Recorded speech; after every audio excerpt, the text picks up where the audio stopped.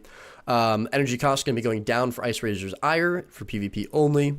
Citadel Bombardment going to be getting just a little bit better usability and some better damage numbers there as well. Smaller spread. Energy numbers there, energy cost numbers there. And then Heroic Command, again, energy cost going to be going down, PvP focused only.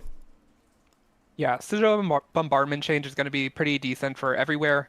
Its spread is now being matched to be pretty similar to Grenade Barrage. Currently, if you use the skill on a standing still target, you'll be lucky to have like 3 of the missiles hit them.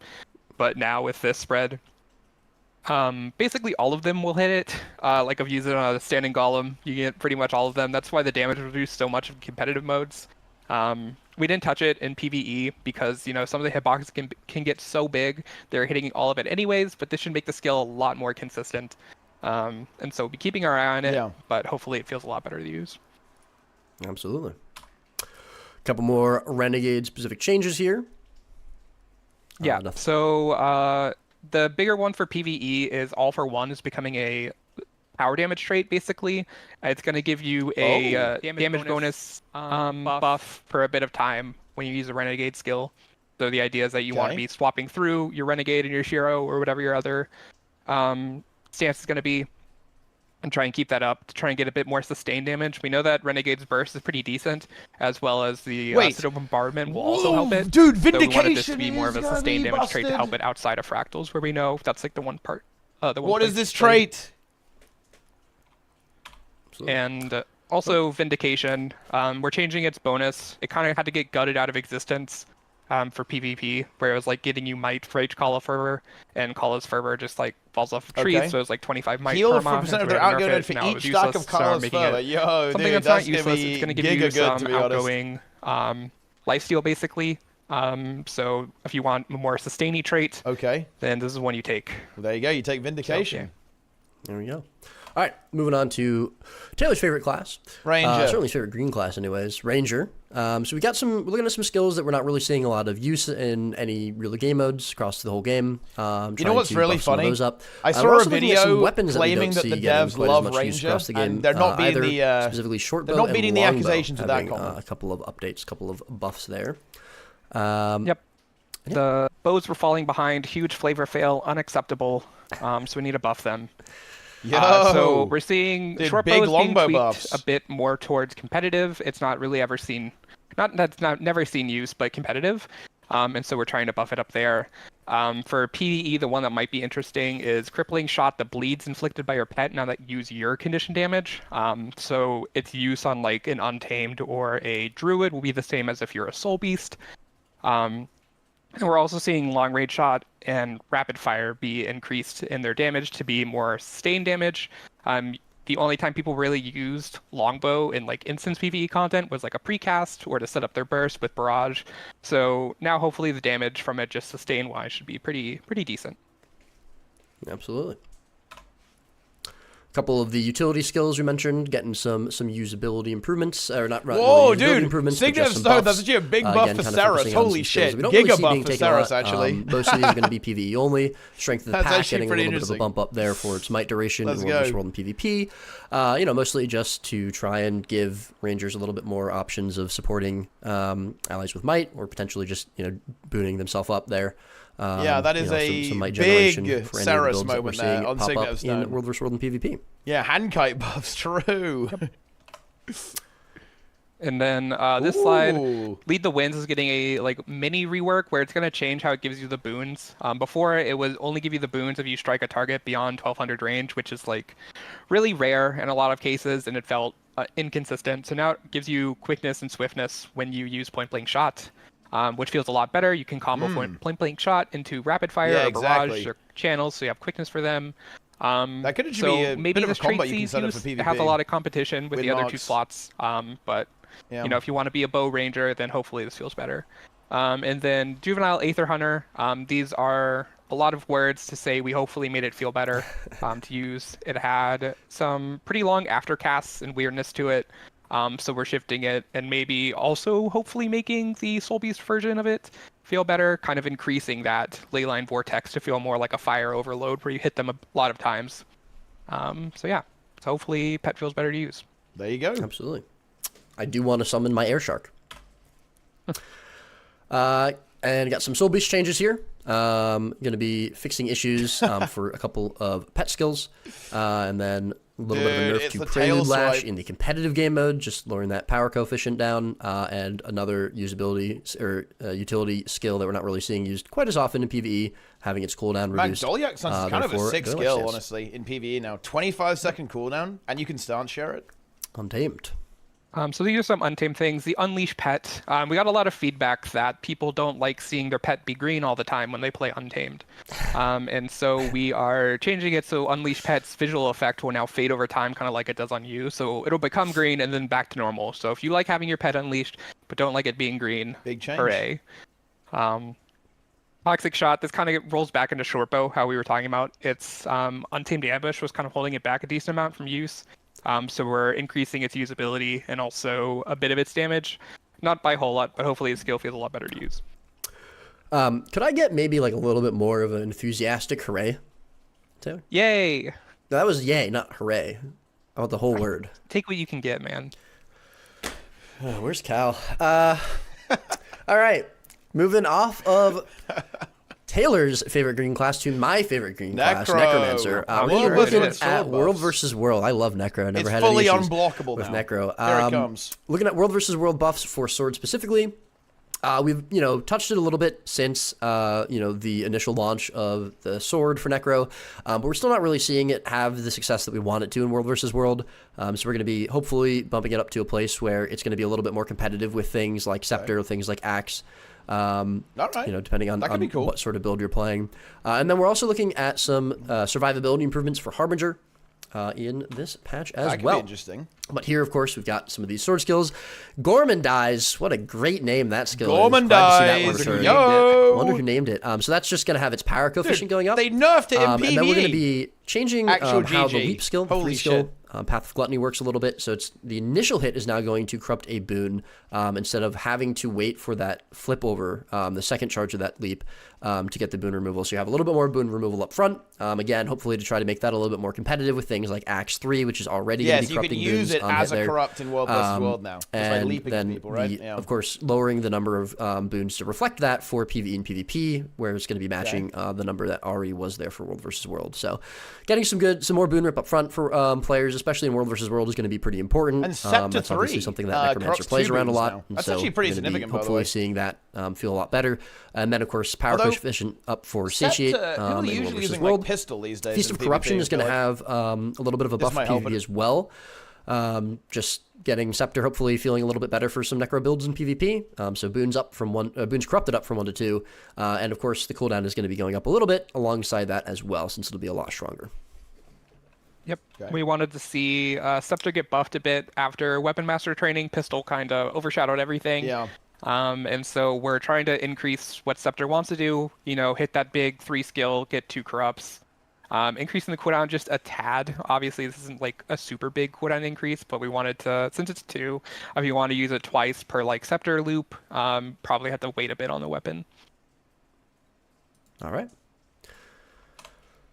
Some more changes that we're kind of seeing a little bit of a common trend here. Cooldown reductions for PvE, trying to make some of these utility skills that we don't really see as often across classes a little bit more competitive. Yeah, so a bunch of those going to be getting cooldown Well reductions of Power could for PvE, and maybe some a little bit of a QL buff there Ring for is Spectral interesting. That could be Ring big in CC PvE, actually. Depends how much that Defiance Bar is. Initial strike that deals Ring. Defiance Bar damage. That could potentially be relevant. Yeah, Spectral Ring is a change you're going to see on Guardian and Elementalist when we get to those skills. Basically, all of those skills that CC'd someone when they walked through it were completely useless in PvE when the boss stands still. So now we're changing all of them. So PvE only, you'll do a strike when you set it down, and anything on the wall or inside the ring will get CC'd when you use it. Yeah, and it is pretty important to note that it is obviously going to be PvE only, since a lot of those skills are already very strong and used a lot in World versus World and PvP. And we're not going to be changing the way those skills work in those. So Harbinger changes here. PvE only is going to be the first 2. Elixir of Bliss, again, similar as always, just going to be having its cooldown reduced there. And then also a little bit of protection added across the board. Oh, Implacable Foe is a pretty good trait too, actually. And then Implacable Foe is going to be having well. damage reduction for a short duration when entering Harbinger Shroud. Okay. Do you want to talk about that? Yep, we've seen Harbinger in PvP specifically, both having less health from Blight and also not having Shroud is a really big hindrance from your performance, especially in the higher tiers. So there's 2 changes here to help. Ligner of Ignorance is getting protection on it. Just base. It's already a good trait, right? Just having that source of protection that you can use, it's also a stun break. I'm pretty sure Elixir of Ignorance, that's a resistance one. That'll be pretty good. An Implacable Foe, it's around 2 seconds of damage reduction for 50%. Implacable if people foe, didn't know, when right? you're in Death Shroud or Reaper Shroud, you have 50% damage reduction just naturally. And so this should kind of emulate that for when you go into Shroud. So people, if you can see a burst coming and go into Shroud and mitigate a lot of it, it should hopefully help skilled Harbingers mitigate a lot of the defenses they lose for being a Harbinger. Celestial Harbinger. All right, moving on to Mesmer.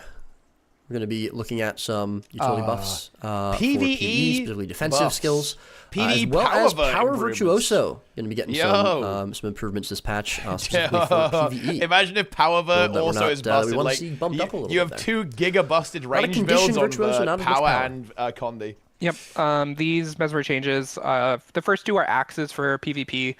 Axe doesn't really use a lot. Oh god, no. Condition Mirage. They're buffing general Mirage isn't in used a lot. PvP. It's fucking over. It's over. It's over. It's actually over. Kinda. We always have like our eye on to make sure that it doesn't get out of control. But we felt like it was in a point where we could definitely touch it a bit, bring it up, and Axis specifically. So you're going to see that the ambush are going to be doing more damage, and you're going to be able to use it 2 a bit more often. Okay.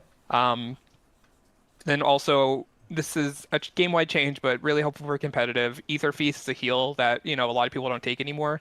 So we felt like that heals if we put some condition cleanse on it, something Mesmers don't have a lot of access to. Be that's a nice change. That's actually a nice change. 1 condition plus 1 for each clone. So you're gonna have 4 condis removed on a pretty short clone. That is relevant actually. If used against condition builds. And then the last 2 changes here are just those utility changes we talked about. Yeah. All right, this is actually my favorite page of the patch. This is going to be a cool the entire patch. Signet of Humility, going to be getting some changes to how that skill functions a little bit. So you're Dude, they're nerfing mowing the common world versus world. Holy shit! It has a big effect above the target's head, so you know if you're being targeted with it, as well as reducing the duration of when you get transformed into that MOA. From 6 to 2 seconds in World vs. World. So this is mostly aimed at people kind of single targeting commanders in World vs. World. The telegraph is huge. You're going to be able to dodge when you're getting mowed also in just World giving vs. it World. a little bit better visual They're actually trying to nerf counterplay around the griefing. skill, since it is a very, very powerful skill in general. And you can't retarget it as well. That's such a meme. To give a bit of context what each of these little bits mean, the skill now plays an effect above its target's head. It means it's going to play the signet animation above your target, no matter how far away you are or if you're in stealth. So stealth mowing now has a tell. That is big, actually. That is really big. Yeah, you can dodge stealth to make sure mower. that this target Yeah, is always accurate, it now requires a target and it can't be retargeted. So you can't like start the cast on someone and then swap over. If you start the cast on someone, that's who it's going to hit. And yeah, for World v World, we're also reducing the duration to 2 seconds just because we felt like in World v World specifically, the skill did not serve a lot of purpose, but we really wanted to preserve its use in PvP specifically, and so we kept the mechanic, but we're making sure that if you get hit by a MO in World v World, you're not just going to die because people focus you and you can't do anything.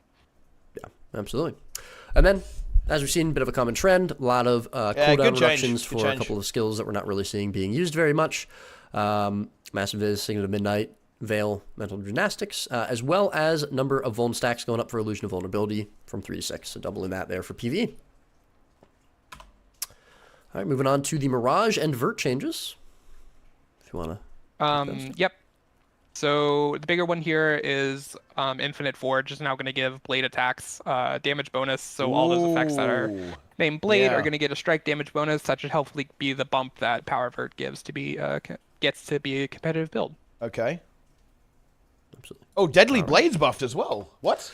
All right, moving on to Blue class. As we mentioned earlier, shouldn't be a surprise anymore. The ward skills, as we're calling them, are going to be getting some as well. Same thing as Spectral Ring there for Necro. Some quality of life there for PvE. Well, I guess it's not really, because I feel like you have like, but don't you basically have perma uptime on that anyway? Like, spec that just hasn't like very really high seen quite as much on love Condi, because you get as so, some of the so other ones blades, recently. right? And looking at some improvements to Valor, just to kind of try and give a lot little bit more synergy value there with Radiance. So maybe we see a little bit more it's more relevant builds build. for Guardian being brought back a little bit again. Potentially even some core DPS builds potentially, but as we can see, this is nice actually. Their line this is Warning, nice. Ring of More Warning, CC Hunter's on Ward again, Firebrand. only in PvE are going to have initial strikes that will be affecting Defiance bars. Again, same thing as Spectral Ring. Already went over that, and then some cooldown reduction for skills that we're not really being seen used in PvE on Guardian builds there for utility skills. Moving on, we get the Valor skills, or Valor traits, I should say. Focus Mastery and Monk's Focus. We're going to be putting Resolution on them, again, just to give them some more synergy with Radiant Straight Lines, and kind of make, again, that meditation build that we haven't really seen being used very recently feel a little bit better. So Resolution when you use meditation skills, and Resolution when you're using Focus skills. Focus Mastery, a trait that we're not really seeing being used often in any builds either. Just hopefully make that a little bit more competitive, and again, if you're looking for Resolution uptime, maybe you take that trait. And then for Dragon Hunter, only one change there. Fragments of Faith One change. Cooldown reduction there for PvE. Very nice. Very nice. Yep. Monk's focus here Dragon is Hunter. intended to fill a hole. Guardian for the longest time now has been really balanced around the trade in Radiance that gives you crit chance when you have resolution, but the only real like consistent way to get resolution was from virtues, and using virtues in that line. And so we're hopefully with giving resolution on meditation skill, maybe there's a chance that Guardians can drop virtues for Valor now and still have resolution uptime for their Radiance traits, and feel better about taking meditations because now they have the damage to do it. Absolutely. All right, moving on to the Firebrand changes. Again, mostly going to be aimed at PvE. In fact, everything's going to be aimed at PvE. Looking at just, again, buffing up support Firebrand. That's nice, actually. So might stacks are going to be going up. Like duration's going to be going up. We're going to be holy shit, Shining River is getting giga buffed as well, actually. Whoa! Again, aimed at just trying to make the support spec more a little CC bit more on Daring competitive with some of the Challenge. other supports in PvE. Wait, what are these changes? Yep, Guardian has a lot of utility, and Firebrand had these are actually really big when it wanted to, and also keep up healing compared to some other classes. So we're they're all reducing going page to costs so one. that they can use the utility when they need to, but also have the pages for healing, as well as Daring Challenge is getting its taunt duration increase, which goes to at the beginning we showed that taunt was getting its these are actually pretty damage to big. match Not fear, gonna lie, so it's going from it's 75 damage to significant. 200.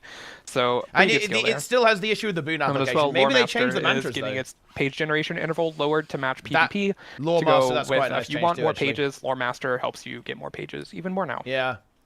Mantras. More pages. Oh, more unlucky. Yeah. What's not to love? What's All right. not to love? So, moving on to Engineer. Okay.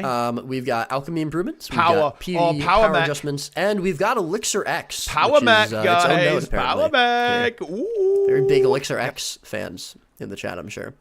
Summon it, guys. Summon the mech buffs. So healing turret, Summon it with God not Emperor really emote. seen very often in the competitive modes. Just going to reduce its cooldown a little bit. It is a pretty strong skill, and we did, I think, sometime last year make some changes to it to try and make it feel a little bit better to use. But we're still not really seeing it being used in PvP or World versus World, and World versus World especially, where we do see obviously a lot of med kit usage. Not necessarily healing turret sure is that a this would take it classic over, skill. but It should always just be trying to better in bump up PvP. that That skill a actually is little bit, true. make it feel a little bit more competitive. It is a pretty powerful skill on its own, so we don't really want to buff up the skill itself, but just some cooldown reduction there for the competitive modes. Huh. Yep. Big personal battering ram. It just change. knocks people over Cal's now. not here, so I can make fun of him. He is convinced that personal battering ram is the correct utility to take on support engineer. And that's why we're lowering the cooldown. You can see here that we're reducing the launch distance to 0. That basically means they're going to go up, down instead of away from you. This is so we can safely reduce the cooldown without having to worry about decap NGs. decap, yep. Decap builds something we historically really hate. Yeah, Elixir S on HT. Yeah, I didn't read that change. Yeah, Elixir S So is back in really business. important if you are planning on honestly, getting I any prefer feedback throw about mine anyway, the to be changes honest. you've seen Throw today. mine's better, in my When opinion. you go and give I your don't feedback, like Elixir regardless S of anything even else you on say, HCCM. please let us know I guess if if you're Cal is learning, either maybe right it's okay. about personal battering ram or wrong. And especially if you think he's wrong, definitely make sure you post that feedback. Yeah. Yep. Absolutely.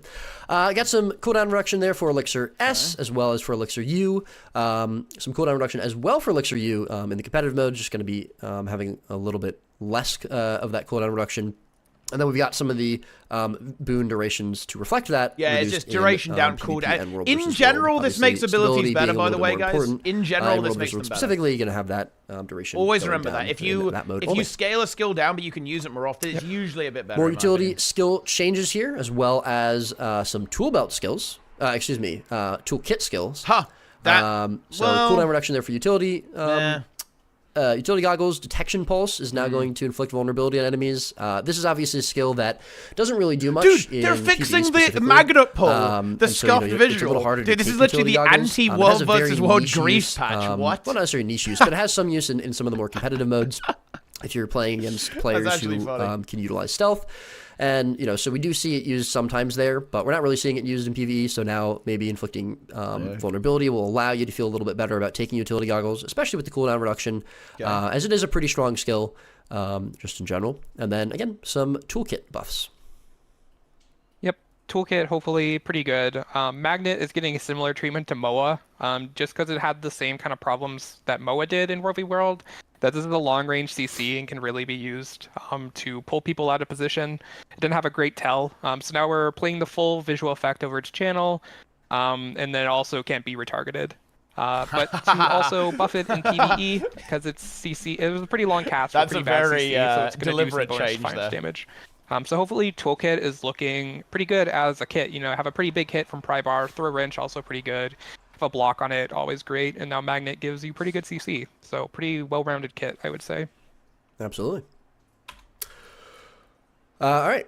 So this is, of course, you know, I think what is now going to be everyone's favorite page. Oh, great! Mine. Yeah, it Man, certainly I feel like is. people are not going to like this. X I like is going to grenade have a kits, chance but to not transform everyone. the user into a lich. What? So this is obviously going to be the skill that currently can transform you into either a tornado or the rampage form of Warrior's Elite Rampage. So we're going to be now changing it to have basically 1/3 chance to transform you into one of those two or a lich. Oh my The idea being God. that, you know, a lot of the times, you know, especially in competitive modes or PvP, you know, you'd really be trying to get that rampage. That is actually you wouldn't funny. necessarily want to be getting the tornado. So we are lowering the chance to get that a little bit, but we're also lowering the chance to get tornado a little bit, and giving you a pretty strong utility skill or a pretty strong, big. powerful skill in the form of lich. Adds a little bit more flavor to the skill, adds a little bit potential more usability, changes up how maybe that skill can be used, and play it around a little bit. Just make it a little bit more fun and exciting instead of just nerfing the skill, or rather nerfing the chance to get tornado. I mean, yeah, the biggest reason was like, why not? Why Like, not? Yeah. Why not? Why not? Nade yeah, you these are also big see nade on buffs, this by the way, page guys. we're These are actually increasing pretty big nade grenade buffs. damage a bit in PvE. There was a bug fix to make it so kits are not supposed to proc Relic of the Firework in anywhere, and so I we see. fixed that, and that made these skills not exactly worth using anymore. So we're trying to buff them Yeah. up in compensation. Yeah. It's kind of like a trade here. You'll see when we get onto Hollowsmith, we're hopefully not nerfing it that much, but shifting its power budget into grenade and out of some other places. But if we move on down to the they're last 2 nerfing points Hollow. here, we see that we're changing They're alchemy a nerfing bit. Hollow, guys. Compounding Hollowsmith the chemicals is Breaker. getting a function that it used to have back. It used to cleanse conditions. It was removed. Now it's back. That's pretty big because in competitive we see that tools is pretty good at removing conditions, and that's a big Hollow part of nerf NG is incoming, having that guys. sustain there. And so by putting it in alchemy, we're hopefully giving them some different ways that they can play engineer. This also goes along with, you'll see emergency elixirs being reworked to boiling point, where you will gain fury when you gain might at or above the threshold. When you're playing alchemy, you have a lot of might, Okay. HGH and everything. And so hopefully it should be a pretty consistent fury access, which is another definitely thing we things saw for in PvP for competitive. sure. When Yeah, for you competitive, want to play yeah. like grenade alchemy as a common build, you really lack fury because the fury trait in explosives competes with grenades. And so hopefully having fury access here should make it feel pretty good to go like grenade elixirs as you did before, and bring that build back, because that was one people enjoyed a lot. Absolutely. And here at Hollowsmith, changes that Taylor sort of just mentioned, where, you know, in compensation for buffing some of the other tools that Hollowsmith or Engineer can bring, we are lowering some of the damage bonuses from heat in PvE. Yep. 50%, pretty big number. A bit of an overshoot, so we're bringing it down to 35, but, you know, we're buffing grenades back, so deal. Yeah, absolutely. But obviously something we'll keep an eye on, as Taylor mentioned. You know, we don't want to just completely, you know, nerf the build, nuke it out of existence, and that is certainly not what we're trying to do here. will So if we do overshoot on some of the numbers, we will be keeping an eye on it and making sure that it is still a strong choice. But I believe that will bring us to our final class, Elementalist. PvE Power if anyone was Scepter. paying attention, Lightning we did Wizard. Kind of go Oh my God, opposite, Lightning Wizard. the opposite day, we went Tempest and Earth spec opposite improvements. alphabetical order. Saving okay. Elementalist for last, best for last. Yeah. Actually, the main reason we do this is just because Cal always wants us to do Elementalist first, and so this is a It is a little bit of power scrapper protest buff, there. right? While Because you he's can not nade here, he now. doesn't have You get control more nade over us. DPS. So, looking at Elementalist, we've got some power updates for Scepter in PvE. We've got some usability improvements for Dagger and Staff. And then we've got some specifically Tempest and Earth specialization improvements overall. All right. Here we can see it's Fire Wizard! It's Fire Wizard! changes. Wait, they're actually buffing it a These lot? are the Scepter changes. When Pistol came out, a lot of people were confused. They're like, we already have a Condi weapon. But Scepter in the competitive modes is a look power at weapon that. mostly. And so we wanted it Double to damage reflect on the that auto in attack, PvE guys, as for Fire well, Wizard. but its power numbers were just really outdated and not good. So Okay. we're buffing all of them. Here you'll see these are a lot of auto attacks and 2 skills. We're buffing the auto attacks, and you'll see we're buffing the Weaver ones because we feel like Weaver will be the one most likely to take use of Scepter. Yeah. So you see that all the auto attacks are getting buffs. Water Trident also getting buffed, and then we go to the. Actually, next slide is still core, but you'll see Weaver's getting buffed. Yeah, Weaver's gonna be. These are Dagger, so swapping gears, Dagger also. Frozen has Burst. been That's actually kind of really not nice used for a lot. Ellie. So we're taking Ice a look at Fields. it. You'll You see can Drake's you Breath get an and Cone of Cold auto getting the blast same, on Dagger casting 3. time reduction. You know, it on, felt pretty Healer. sluggish nowadays to be casting for over 2 seconds. Okay. So we're reducing the cast time, also increasing the damage a bit on Drake's Breath and increasing the healing. That's actually kind of nice. On Cone of Cold, and then. Also looking at Dagger, we're giving it even more blast finishers. Convergence is going to be a blast finisher. Frozen Burst is going to create an ice field before performing its blast finisher. You know, if So only you're gonna see Tempest that had you'll make an Aura ice Heal field, and then you'll Alacrity. blast Wouldn't it that be naturally, crazy, kind guys? of like Dude, what if how, that's on the next Mesmer Rival page? 3 blasts What if they're itself doing naturally. What if they're doing it? And then Ring of Earth, Earth and Rush also getting some Convergence. little tweaks to hopefully is a make blast Dagger finisher. more competitive in all game modes. Isn't that Dagger 2 on Air? That's also and here pretty we big, got actually, some of no? the staff skills, as well as, again, some just utility skill cooldown reductions there for PvE, but similar sort of deal in like that's PvE relevant. as we saw with the Guardian Wards, the Spectral Ring on Necro, is that static field, and Steady Ground are going to be performing that initial strike. That will deal some Defiance damage for PvE. Again, only PvE just, changes. basic quality of there life, for- nothing for the crazy. staffs. Armor of Earth is pretty cool there, actually. But here we go. So going on to some of these Earth changes, and this is a little bit of the reason why we added some more Blast finisher usability on Dagger. Looking at Earth's Embrace, trait has been reworked. Gain resistance after using healing skill. Earth and Blast. That diamond trait now skin grants is barrier interesting to in the user PvP, I addition think, to its other actually. effects. Barrier not be granted when attuning to the same element. And Diamond Skin is now going to remove a condition from yourself AoE and Condy allies Cleanse on when you every successfully blast finisher, guys. combo And there's a field lot the of blast blasts on finisher, so Dagger that's now. gonna They be added ally like Condy loads Cleanse of for guaranteed blasts. and then it'll on be Dagger. self Condy Cleanse when you That's combo with Elite exciting. That finisher. is exciting, actually. So, you know, in World versus World, we don't really see support Ellie, specifically Tempest, being brought quite as often. You know, ever since we started buffing up things like Druid, you know, Scrapper's become a little bit, you know, back into the meta. Vindicator obviously going to be a really, really strong support option. And so, you know, we don't want to just kind of buff the same things that Tempest were using previously. We want to try to give it a little bit more options. We want to try to see if going into Earth, you know, and taking the things that Earth already gave you, as well as now what we're buffing here and changing with Earth, gives Elementalist, gives Tempest a little bit more options.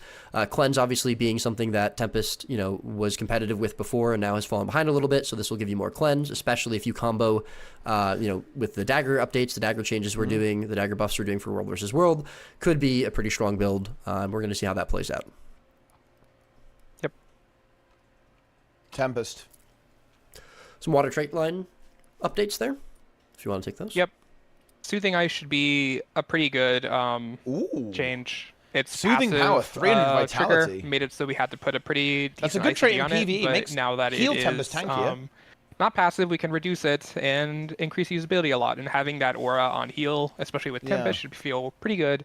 So like water, increasing the damage bonuses here, so that, you know, there are some like traits in Waterline that are a bit bruisery, but the numbers on them just aren't there. So we're trying to increase them there. Soothing Power also kind of going along with that. If you want to take the water line for just like, I guess, selfish reasons, for personal survivability, Soothing Power was kind of like the Grandmaster you had to go with, but didn't feel really good. So we're So you get a lot just of extra tacking on sustain from 300 further vitality water. to it. I'm not to sure if we'll match, bring like, in Force Water of Wheel Will back though, to be on honest. Guardian, and hopefully people feel better Rain at the Wizard. right now. All right, moving on to Tempest. That's actually nice. Yeah, so 'cause, Overload Air, going to be getting that is pretty nice. strong, That's pretty very big nice, buff actually. there for PvE, which is now going to grant feared allies, but also, Ooh, these are nice. potentially more importantly, big numbers coming up here. Big power coefficient buff from 0.715 to 0.951. Again, this is PvE only. Just these to are kinda actually try big. and make This is that big. Overload Air feel a little bit better there for Tempest in PvE. Yep. This is like old build, fresh air overload Tempest used to be a thing. It's not anymore. And some people want Hardy the build back. Conduit is nice. So That's we're actually big in trying to PvP make too. it a Hardy bit Conduit, bit when you more viable. overload, you're giving AoE prot as now. well, you see it grants Fury to allies now. Fury was a boon that Tempest support was pretty awkward with. To copy it with Heatsink, you had to have someone really give it to you before you had like Convergence to give it to you, but it wasn't Exactly. really It was great. scuffed. So the next 3 changes are all hopefully really getting Tempest a lot better Fury access to its party. You also see we're increasing the might it gives a bit from Field of Burn to help build might generation, especially if you're playing staff. Maybe you don't have heatsink accessible to you. Yeah. Field of Burn and blasting those fire fields should hopefully carry might a lot harder now. And then these last two also just help out Tempest a bit, giving more AoE protection with Hardy Conduit. So maybe you aren't taking the Earth trait line and you don't have Prot on Aura, you can have another way to give Prot to people from that. And Gathered Focus, we're just reducing the additional text. Now it just gives concentration, kind of like other traits in our game. Absolutely. Those are nice. All right, here are the Weaver. Oh, dude, Weaver, excuse me. Here are the Weaver juices. The Weaver juices that Taylor was looking for earlier. Juice. Yep. So these are all just, they had a number. Number's bigger now. Earth and Synergy. Well, actually, Plasma Beam has a smaller number, Taylor. I don't know if you know this, but 15 is in fact the smaller number than here 18. is better number. Okay. It's good. It's a good small. Okay. So Weaver should maybe have an interesting rotation with Scepter. You probably don't want to dual attune to like air like you do on Sword because the blinding flash doesn't do damage really.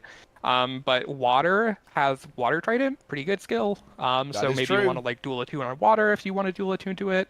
And so swapping through the attunements, hopefully Scepter Weaver should be pretty fun. And yeah, we see Earth and Synergy getting its damage reduced, kind of like Prelude Lash did. These were kind of holdovers from a long time ago when we made CC not do damage in competitive modes. These were a bit like overlooked, so we're kind of like cleaning that up now. Absolutely. And to wrap it up, we've got some cooldown reductions on some skills for PvE on Weaver. Yep. And that'll about do it, actually. That is our final slide. Yeah, unless you have any final thoughts for this final page, Taylor. That's it? Nope. Okay, cool. Yeah, honestly, pretty speedy run through there. Yeah, they were I think we can all agree that Cal was really just slowing us down. And, you know, I'm sure... Too much yapping. All of his insights and expositions and tangents, you know, not really that important or useful. No one really wants to know why Cal does what he does. Of course, I'm kidding. Dude, people are really going to take this seriously. They can't do this. Holy shit. Loses their mind about wondering where Cal is. But just to recap, as always, the notes that you just saw, especially the Warrior notes, which we didn't really see very much. Of course, that's my fault. Will be posted to the forum at the end of this stream, which is about to conclude. And please make sure you give us your feedback on the notes that you saw. Again, we'll be looking over those or for that feedback, especially over this weekend, but just in general, we'll be making sure to read, you know, our various sources of feedback gathering as we move forward. Yeah, let us know what you thought. Thank you very much for tuning in and watching. And yeah, I think any final words there, Taylor? That's it. I'll see you guys in the mists. Nice, bro. That sounds more like something you would say if you were like ending a stream. Not really final words. Turn it off. And you're not ending a stream. I'm ending the stream. I still have that in the power. mists. That's the. And it doesn't matter if you're at the head of the chair now that Cal is gone forever. I still can. Never coming back. We probably should actually just, I think, sit here for 14 minutes and, you know, make sure we get extend all the way to the hour. Privileges. Excuse me. Yes. All right. We will be ending the stream there. And Taylor, if you really do want to, you can do the outro. I'll let you do it this time. Stay safe, gamers. We'll see you in the mists. All right, everyone. Until next time, I lied. We'll see you in the mists. Have a lovely day. Take care, everyone. Thank you for watching. Bye-bye.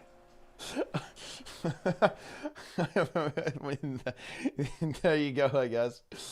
Content, guys. Let's go. I love content. That is some epic gaming right there. We love to see it. All right. Well, there you have it. We'll see you in the mists.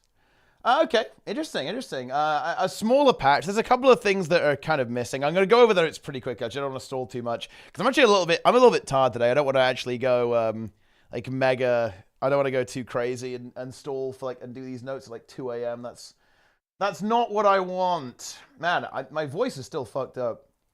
Is Cal really pissed off? Wait. Okay, hang on. Wait. No, of course he's not pissed off. He's on vacation. They said it at the start of the stream. Okay. Do you really think that a large multi-million-dollar company like ArenaNet would have employees go on stream and say, yeah, he's actually mad and just refuses to be on stream with us? Like, there's no... Oh, man. There's no way. Not gonna happen, guys. I mean, it would be funny if it was true, but it isn't. So it's yeah, it's all good. Don't worry, they love each other very much. They are full of joy. They're full of happiness for one another. Okay, nice. I do believe that when it comes to ANET. Do we though? Did Cal really lose access to his Microsoft Teams? Yes, he did. He's locked out.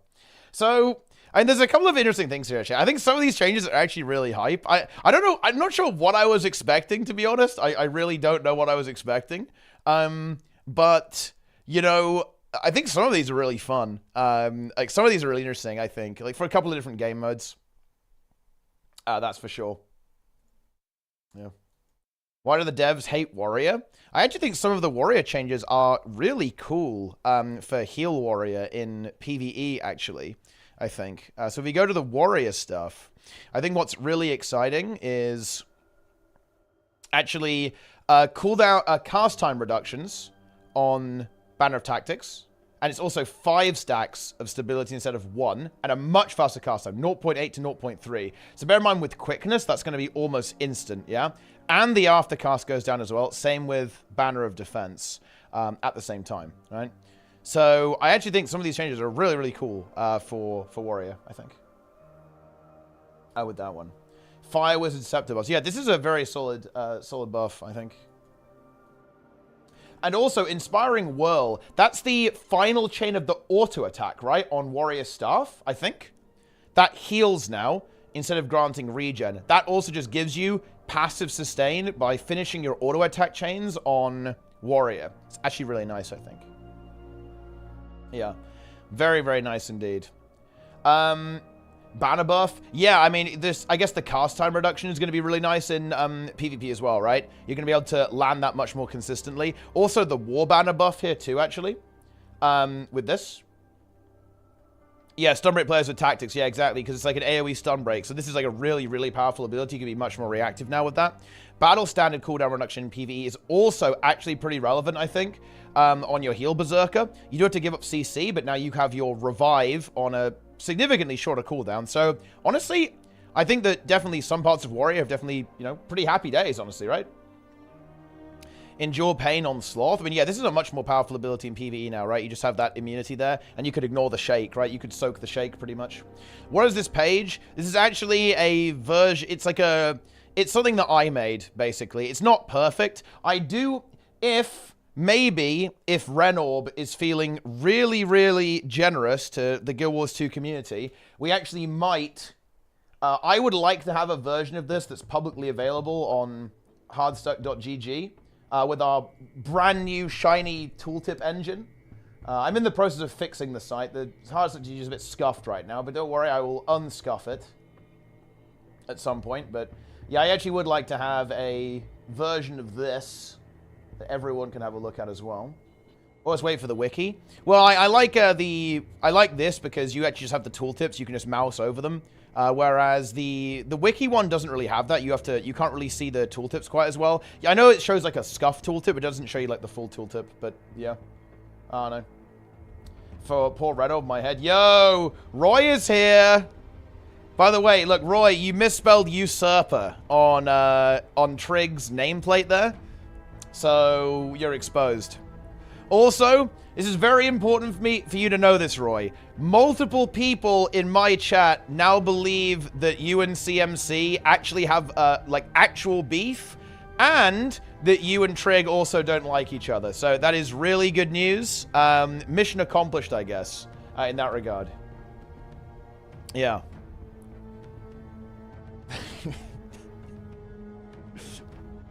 Guardian mains are so sad. Well, actually, are you, though? Are you really actually sad? I do think, oh, yes, I forgot to regrow myself, didn't I? There we go. So, oh, I need to bring Twitch chat back as well. There we go. So, here's the thing. I do think these Firebrand buffs are actually really nice for heal Firebrand. However, the problem with Firebrand is more that its boon application sucks. In particular, its quickness application with the cone. It's not really what you like to see. It's kind of the same with Tempest. Some of these changes to Tempest, to Elementalist, right, all the way at the top, they're actually really good. I think this one's really nice. I think Gathered Focus is really nice. Very cool. I think Hardy Conduit is also a really nice change for multiple gamers, actually, but PvE as well. Feel the Burn is a really nice change. This one is honestly one of the best ones. The Heat Sink change, I think, is really good, actually. So you can basically... Tempest, weirdly, couldn't generate Fury super well. Heal Tempest, that is. It was kind of jank to generate Fury. Now you absolutely can, using Overload Air or Heat Sink, as opposed to just Convergence. You now have more Blast finishes, by the way, because your Convergence, that's Air 2, is now a Blast finisher as well. So you can use that to generate either a Water Field Blast, you can generate an Aura in an Ice Field, which you can now generate with Frozen Burst. Man, Frozen Burst is actually huge. The fact that you get, I presume the Ice Field is maybe not, I don't know how long that Ice Field's going to be, but Ice Field on Tempest is actually really nice. That gives you an Aura that's going to apply boons and so on. That's going to be really good in PvE, I think, and in others. And also, you can give this for, you can also do this for, damage reduction, right? 10% DR when you actually get this going as well, right? Nice. What is this?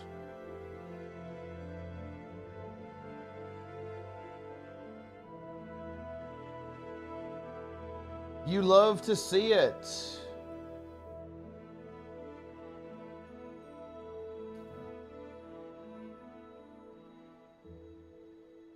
Yeah, confirm, Linker.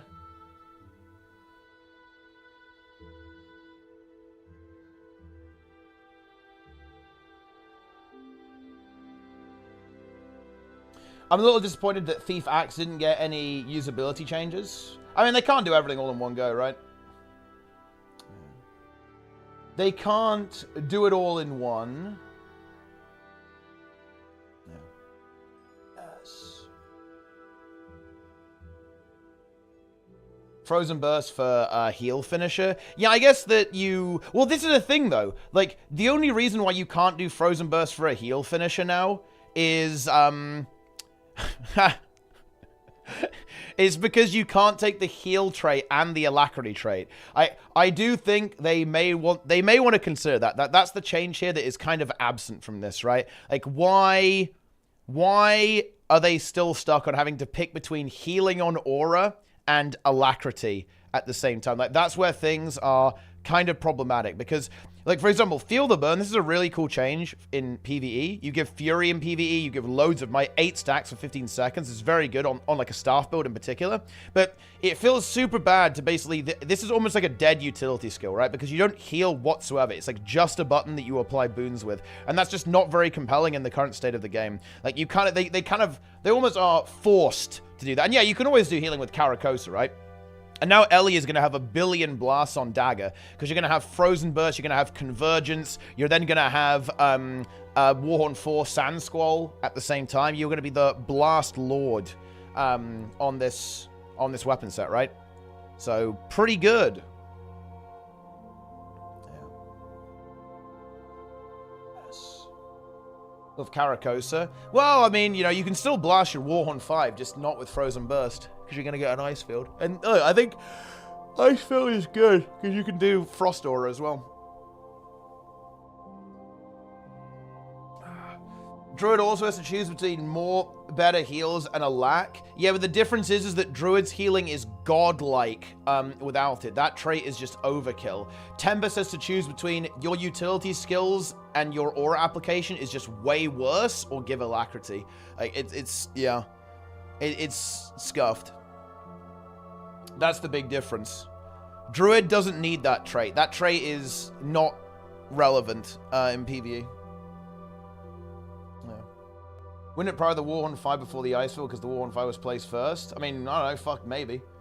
Don't Do you play Dagger Dagger now? I mean, I feel like Dagger Warhorn's pretty good. But, I mean, Dagger Dagger is good too, yeah. Reworking auras? I don't think they need to rework auras. They just need to probably jiggle some traits around a little bit, I think. Barrier to the user in addition to other effects. Barrier will not be granted when attuned to the same element. Interesting. And that's also kind of nice because it's going to be... Like in PvP, it's pretty common that you take the Earth trait line. Because you get the protection, right? You get the protection on aura. It's really nice. You're also going to have diamond skin as well. So Tempest is getting a bit tankier with Earth and Blast. Diamond skin is now AoE Condi Cleanse as well. It means you don't take Stoneheart. So this would be, you know, if you're against power damage, you take Stoneheart maybe. If you're against, Condis, you could take diamond skin. Some pretty interesting stuff there, I think. Yeah. They were really a little on NG. I think NG is the only class that I think people might be a little bit upset with. Because I think there's a lot of peepos, frogmen, essentially, who don't like using grenades, essentially. Syncing the cooldown of poison grenades and freezing grenades is kind of interesting, actually, right? That kind of makes the rotation a bit easier, I feel like, because they're now synced. You're just going to use them at the same time every time, and they've got a pretty high power coefficient. It's got a 50% DPS increase, right? On these two abilities. They're going to be pretty juicy. But yeah, of course, people are not going to be happy about this, right? Like the holo nerfs, they're pretty significant on the 100% heat damage bonus on Laserdisc, you know, like that. People might be a little bit feels bad about that one. But yeah, Scrapper is happy about this, by the way, because bear in mind, Holo got nerfed, but Scrapper absolutely didn't. Scrapper actually got buffed, because now your grenades do even more damage on Scrapper. So Scrapper is happy days for, you know, if you're into that sort of thing. Yeah. Yes. We love to see it, guys.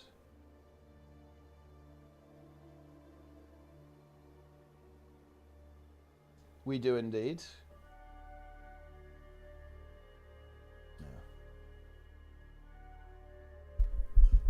Yeah, the magnet retarget one, it's actually very interesting. Like, they actually made changes that are designed to prevent com focus. Like, these are really big anti-com focus changes, the magnet one and the Moa one. And honestly, I think that is a good thing. Like, com focusing, it's obviously a legitimate tactic, right? In my opinion, it all is fair in love and war at the end of the day. I don't really have a problem with it, but it does kind of make the game mode, it does make the game mode worse, to be perfectly honest with you. It tends to just kind of fizzle fights out, and people like fighting in World vs. World. People want to have these kind of big clashes, and com focus in general just kind of dissolves it. It just turns it into a bit of a mush, realistically, but yeah, I don't know. It is what it is. It is what it is.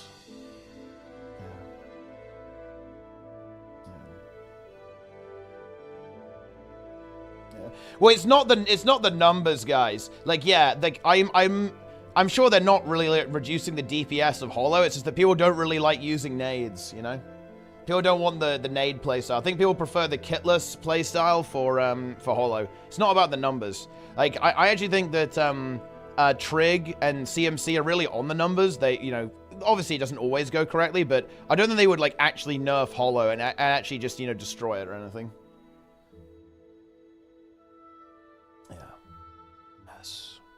Nades. Yeah. I think the other thing about com focusing as well is that I think it would, you know, com focusing is one of those really interesting things where I think it's actually fine as a tactic, but the amount of people who actually use it as a tactic is actually extremely low. Com focusing is almost exclusively done by individuals who essentially target and harass people, like, which is, yeah, that's not really a playstyle that you want to enable. It's kind of worth sacrificing that. It's worth sacrificing that strategy to essentially, like, prevent people from being able to engage in behavior like that, right? Like, that's the situation. Because, yeah, like, people don't actually do it to win in World vs. World. People basically do it to be mean to other people. Like, that's essentially, like, how people do it. So, it's, like, yeah. It is what it is. Yeah.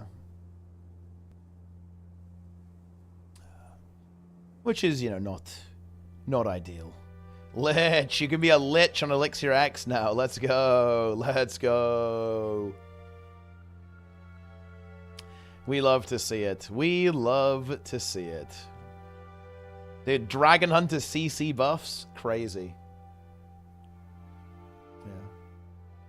Why do they even bother nerfing Kitless Hollow? Well, because they want you to use grenades. You have to use the grenades. Let's talk Mesmer buffs. I mean, the Mesmer changes. We'll know how strong it's going to be when we see the numbers. But Infinite Forge, Power, Vert should be pretty good now. Well, theoretically, anyway. Yeah. They buff CC on Healbrand, Healbender, and DPS Dragon Hunter. Yes, very good. Very good indeed. Yeah, some overall pretty good changes, I would say. Yeah. Pretty good, I would say. Yeah. Wing Buffet.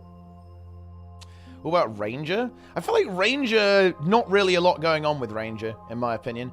Couple of nice buffs, like Spirit of Nature obviously fell out of favor a lot because of how good Glyph of Stars is. I think that basically the use case for Spirit of Nature is pretty much on Untamed, actually, as a revive, essentially. Like, you can revive people with Spirit of Nature very effectively on a variety of Untamed builds. I think is where you're going to see this one kind of pop up more often than not, rather than on Druid. So, I mean, yeah, this is just nice, right? It's like a much better ability now. Like, 30-second cooldown duration is super nice. Like, takes it down from, what, 120 seconds, that's like 100 seconds with Alacrity, down to, what, like 72 seconds with Alacrity now. It's much better. Yeah, it's like Spellbreaker, yeah, Bannerez, with that kind of thing. So, yeah, this is pretty good if you ask me. There's no better option. Correct, yeah, that's why I said it sees play on Untamed, right? Like, it's... But look... Here's the thing. This ability is very good. Any ability that says you can revive, you know, your entire team pretty much, it's a very good skill. Like, yeah, there's no better option, but it's actually a very powerful ability. The fact that you don't need your elite skill to do DPS is actually good. You don't want your elite skill to be in your rotation. That's not a good thing. Yeah. Yes. But yeah. CMC personally nerfed Holosmith because the increased heat meant more people drinking his water. This is unacceptable. We should riot. Protest by overheating in Hollow till you die. I mean, yeah, that's... You could do that. That could happen.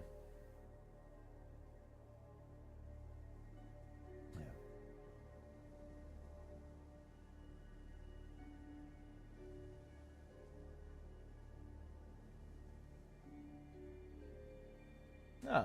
Oh, I'm doing pretty well, Sovian. Welcome to the stream. Is the Hollow Heat mechanic still bugged for characters created after Soto? Oh, wait, I remember that bug. I would assume not. I'm not sure, though. Yo, Grim of the Raid. What do you think about the balance patch? What's going on? Nice.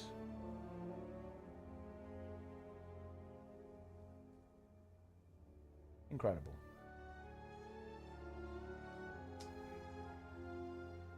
Is the worst patch I've ever seen. Okay. Interesting.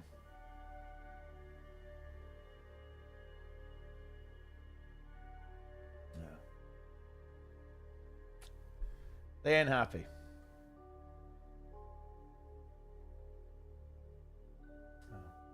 Hmm.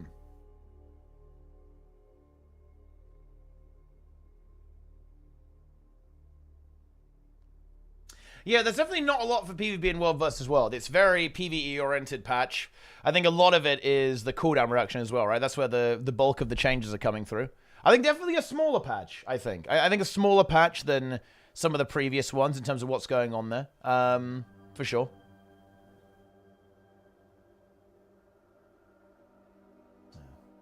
Mud Ellie. I mean... I feel like they... I mean... They buffed Fire Wizard, you know, like flame strike damage, let's go. Yeah, pretty small changes. I think a lot of open world stuff, for sure. Are you on more PvP player, Teapot? I think if I had to pick, I'd pick PvP. But I also really like MMOs, and MMOs tend to be more PvE oriented, so I end up playing a lot of PvE, but when possible, I'd definitely go for PvP, I think. They alternate between PvE focused and competitive focused. I feel like they try and do it all in one most of the time anyway. I think that's what they attempt to do. What do you think about these new amulets? Like, are there any builds? Does anyone know any builds that would work for these, by the way, guys? Like Heretic Amulet and Tyrant Amulet. Power, Precision, Ferocity, Healing Power. And Power, Condition Damage, Precision, Toughness. Yeah. Not a single Thief, PvP, or World versus World change, by the way. Yeah, I guess there's still some issues in PvP. Like, Thief is obviously still very good. Deadeye still running rampant. Staff Spellbreaker might like Heretic. Yeah, actually, that is true. Yeah. So you can be like a support. Yeah, you can be like a more aggressive support on Spellbreaker. That would make sense. Yep. That does make sense.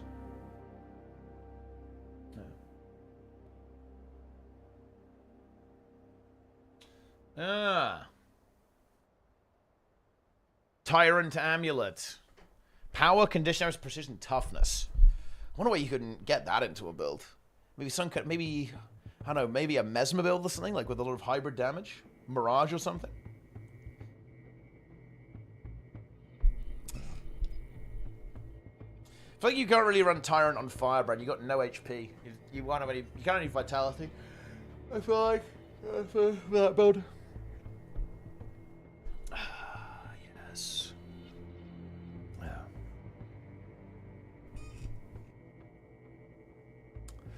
Well, there you have it. Incredible.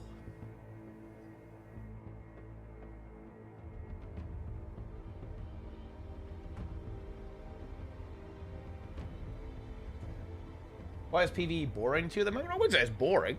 It's just, you know, when I'm looking for like a gaming experience, I kind of want to play competitively. And it's, you know, it can be hard to do that sometimes.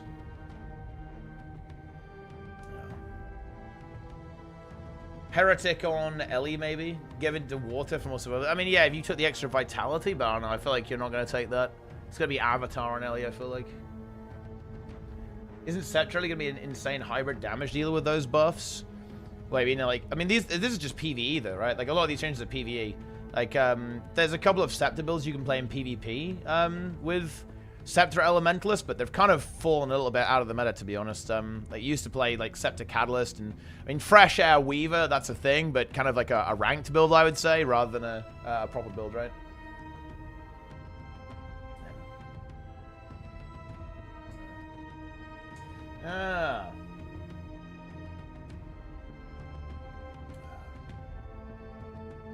What can Guild Wars 2 do better to get you into the game? Oh no, release Giga content. There you go. Release Giga content and convince my friends to come back and not hate the game. Yeah, interesting patch overall. I would definitely say that, you know, we almost... It feels like there's a couple of things missing here. Like, there are a couple of, like, larger changes that would have helped this patch out a lot, I think. Like, changing the Alacrity trait, moving it to the middle or something, or just merging the two traits together or something. I guess that's kind of a big change. Like, I think you'd have to be really careful at how you do that. Like, how would you want to do that? Because I think the issue with Heal Tempest... There are kind of two key issues here. With Heal Tempest, you have to pick between Aura Heal and Alacrity. That feels really bad. And on Guardian, you still have to deal with the mantras, yeah? Like, the mantras are still going to be annoying. I mean, it's nice that you can spam your abilities super hard, right? Like, all the costs going down to 1 is pretty crazy, especially with even more pages on Loremaster. And the mantra trait as well, obviously. So you have giga pages now, and the costs are down, so you can really use a lot of your abilities. You've got more throughput, but it doesn't really address the underlying issue with the spec, which is that the mantras are still scuffed. Pretty much. Yeah. So that's kind of the situation.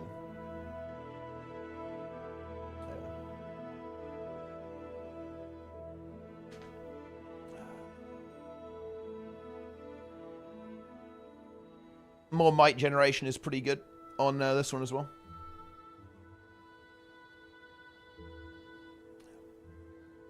Power Vert. You know, it's weird, you know, like, I understand why. I mean, it makes sense to make Power Virtuoso a little bit better, but I I just love the fact that it's Virtuoso getting better, right? Like, let's go. Power Vert, dude, look, it's going to be Condivert, it's going to be the best range Condi, and Power Vert is going to be the best range power, right? That's the meme. I mean, it's like, it's more of like a playability buff to Condivert, because, like, yeah, you already had this buff basically all the time on Condition Virtuoso, right? Like, if you look at uptimes, this is not actually going to really affect Condivert that much. It's definitely much more aimed at Power Virtuoso.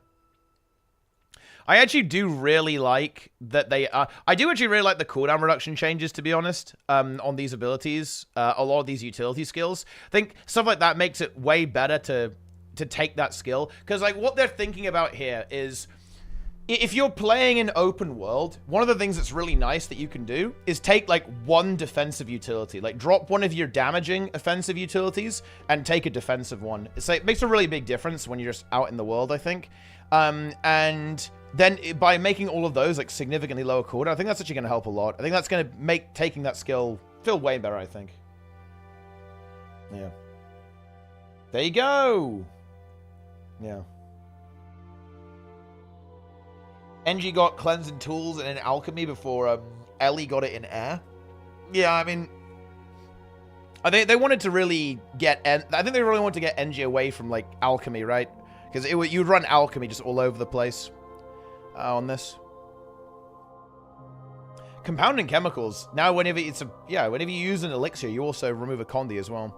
Boiling point. Emergency elixir. Gain fury when you gain might, at or above the threshold. So yeah, they were talking about this is kind of like the HGH synergy for like the kind of older engineer builds. Supply crate cooldown reduction is I mean, it's kind of okay in PvE. You know, it's a skill you take if you need even more CC and you don't need more ticket on like heal mech or something like that. Yeah. Heal warrior can be a thing like a druid scourge level. Definitely not this patch, but I think the changes are actually pretty good to heal warrior. Heal Warrior does have some other issues. I think Heal Warrior has a problem with banner functionality. I think is just a little bit awkward. And also, it's a bit weird when it comes to taking traits, right? Like, you're in this situation where you kind of want the shout heal, but you also want martial cadence as well. So you kind of pick everything. And you want to take shouts to heal people with, but you also want to take banners because that's got the utility. It's a lot better now that you have staff, because you can actually heal people properly with staff without being very, very reliant on your utility skills. So it's not as rough, but I think it's still, you know, a little interesting. There you go.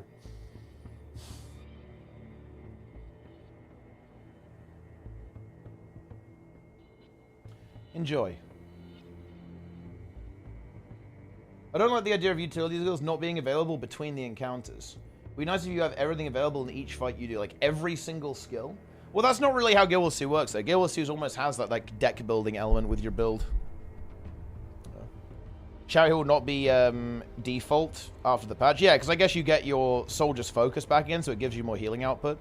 I know you take martial cadence in PvE anyway, right? Because of stability.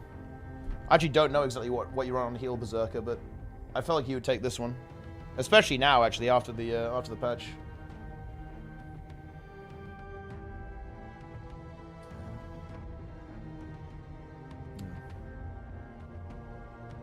Incredible. How are we feeling about the patch, chat? Do the Thief Venom stack caps look odd to you? Most of those don't individually get 5 stacks. No, most we cap to 25 seems arbitrary. It is arbitrary just in case you have like a billion thieves, I guess. They just put the number so it just won't happen again. Meister Gandalf Prime. Balanced content hype. Yes, it is. Balanced content hype. Yeah.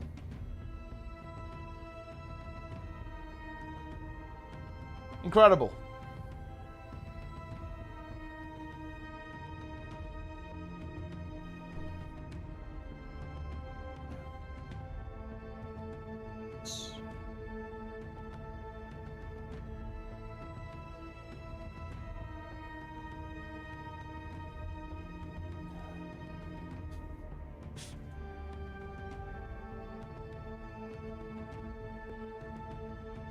DH didn't get buffs. Best patch. Play Soul Beast. I mean, look, Soul Beast is better now. Because I mean, Soul Beast. It feels like every single weapon on Ranger is good. I feel like that's kind of their goal here, though, because now Longbow is going to be good, Hammer is going to be good, the Maces are going to be good, Sword is still going to be around as well. It's like every single weapon will work. If you want to play Power Soul Beast, you can use any combination you want, pretty much, and it will probably work out okay, which I think is kind of what they're going for.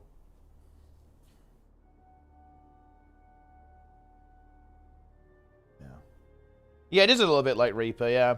Reaper has a lot of options. You can use a lot of them, and they'll all perform pretty damn well.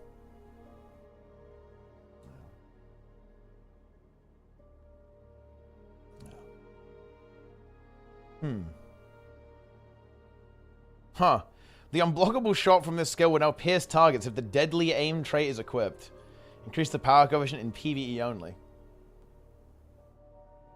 Ah, yeah, they have to make Greatsword good on Untamed, don't they? Or Soul Beast, rather. Yeah. Then the ultimate, all the builds will be complete. And then move to Axe. Wait, do you think the move to Axe to the size with the sword change? I don't even understand what you even mean there. Like, I don't know. Yeah. Overshadowed by GS. Yeah, you basically have Greatsword, then you have the offset that you cover with Shroud. You use a couple of good abilities and go in Shroud. And I actually like the Shadow Portal change, right? I'm actually seeing them in PvE now. I mean, they're already good in PvE, to be fair. But, I mean, yeah.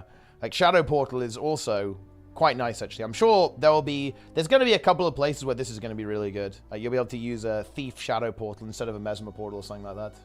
Because he's something like this on Ceres being a thing. Yeah, Kadim as well, for sure. Yeah, there's definitely some use cases where this is going to end up being pretty good.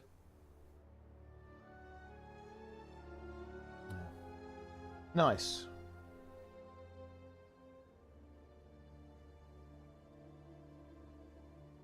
Definitely a smaller patch than usual, though. I think there is something going on here. So, here's the deal, guys. I imagine this patch is maybe a little bit smaller and I guess a little bit more basic because right now, I would assume the devs are pretty focused on, like, the skills update for the next expansion at this stage. Because bear in mind, guys, the next major patch for Guild Wars 2 is the next expansion.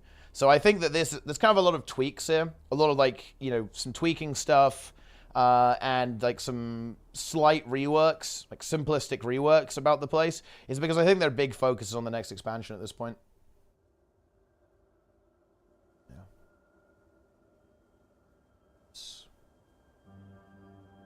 Yeah, I think that, yeah, stuff is going to be dropping on launch. Hey, Godless, thanks for the raid. Welcome. Welcome, gamers. Yeah. So that is what's going to happen, in my opinion. Yeah. Which system models do you think they could introduce to attract people who are not interested in story? I mean, I don't know. No, content, Dragabath, content. Like, the way you attract people who want to do stuff like PvP and raids is content. Like, systems are not that important. I think Guild Wars 2 has historically over-fixated on systems and not focused enough on actually making stuff. Actually making stuff is how you get people to play your game. Why don't I see images in the forum page? I do have bad news for you. You have a very rare eye disorder. You know, it's over for you. Your vision is fucked. But actually, it's because I'm using a special page that puts the icons on the forum. Yeah, I have a little bonus script that's adding them just for me, so I can read them. Yeah, I got them. Yeah, that's true. We do need a mythic lockout. Like, adding that. That's how we actually revitalize the Guild Wars 2 endgame scene. Mythic lockout.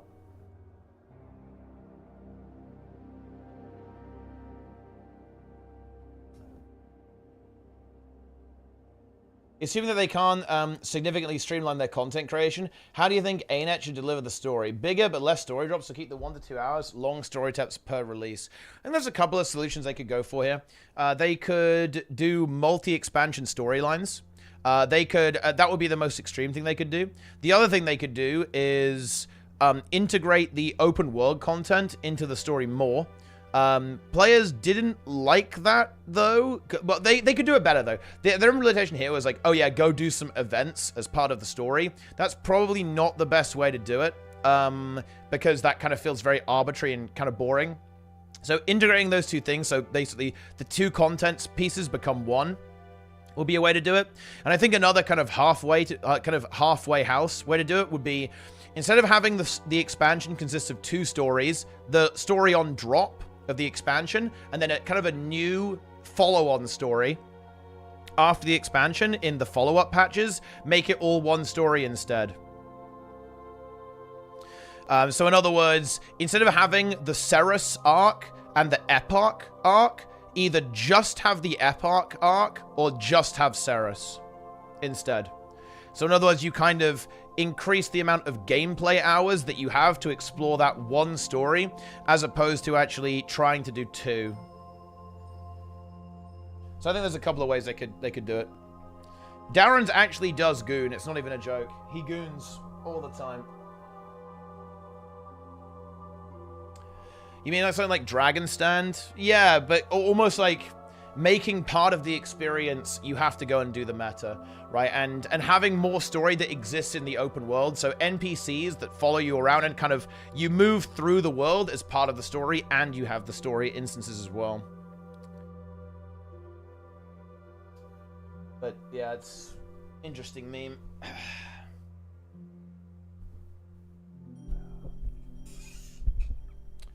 Incredible. All the meta events in Soto are Pepe W. I mean, they are a little bit, Darren's also with the raid. Man, everyone's raiding right now. This is crazy. Absolute insanity, guys.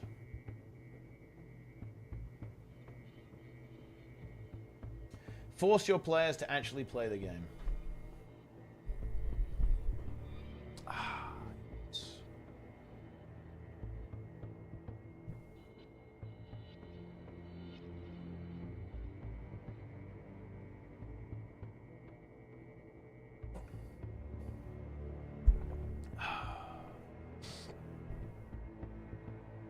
This is the bar for skills everywhere v2.js.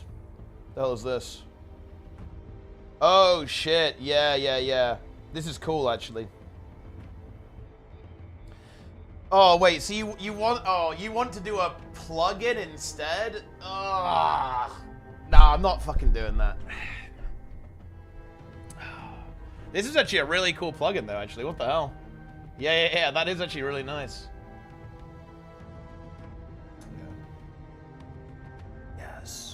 What's the point of Necro taking Axe with the sword changes? Well, I mean, it's still a different type of weapon, right? Like, Axe is going to have that single target burst potential, in addition to the AoE corrupt. Sword is still limited by being a projectile, and you have to leap to do the corrupt as well. So there is that.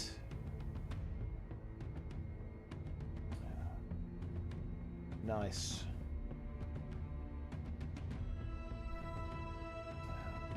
Every map should have its own small story integrated into the separate map. Something that WoW did with Kata. I guess something that WoW does in general, right? They like to have little mini stories that go on within the main story while you're going through the main story arc. I found it actually kind of weird, you know, like you're in Dragonflight and you're like, oh man, we've got to learn about the Dragon Isles. But then it's like, well, actually, you're gonna get sidetracked by talking to the Centaur and the Tuskar. And loads of other random shit as well. Like you just do like random activities like as you move through the world, which is kind of interesting. But that's how it goes.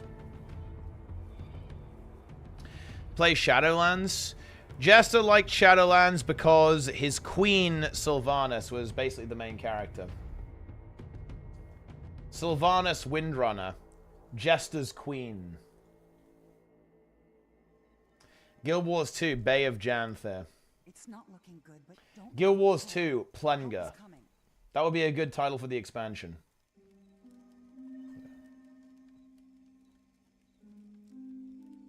Yeah.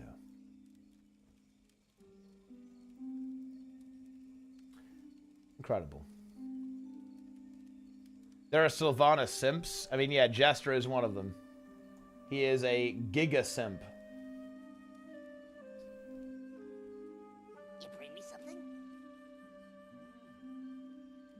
Why do they keep buffing Virtuoso? Because they like, you know, because Virtuoso is based. There you go. That's why. What was the story? Why was it 30 minutes? It's Guild Wars 2, Jester. What do you expect?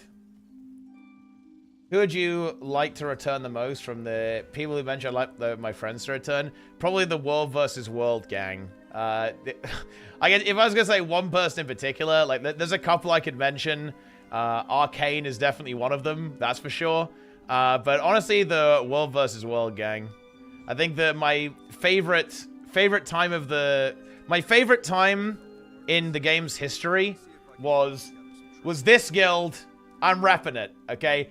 Mystic Builds, which is now a completely dead guild. But, you know, people choose not to leave for a reason. I think a lot of people have very fond memories of playing in this guild. Even though, you know, if you look at this, guys, like, oh my god. 2 years, 7 months, 2 years, 2 years, 2 years, 2 years. It's not pretty, is it, guys? It's not pretty. With this, like, it's this, pretty much. Oh, man. Was it a World versus World guild? It was kind of a PvX guild, to be honest. I would say would be the most accurate way of putting it. I think. But yeah, it's dead. Rubik. Oh yeah, you'd want Rubik to come back. Scales. I mean, Rubik. Rubik was weird. He was like reformed, but he also wasn't. He was like holding himself back. And eventually I had to permaban him, right? You're lucky.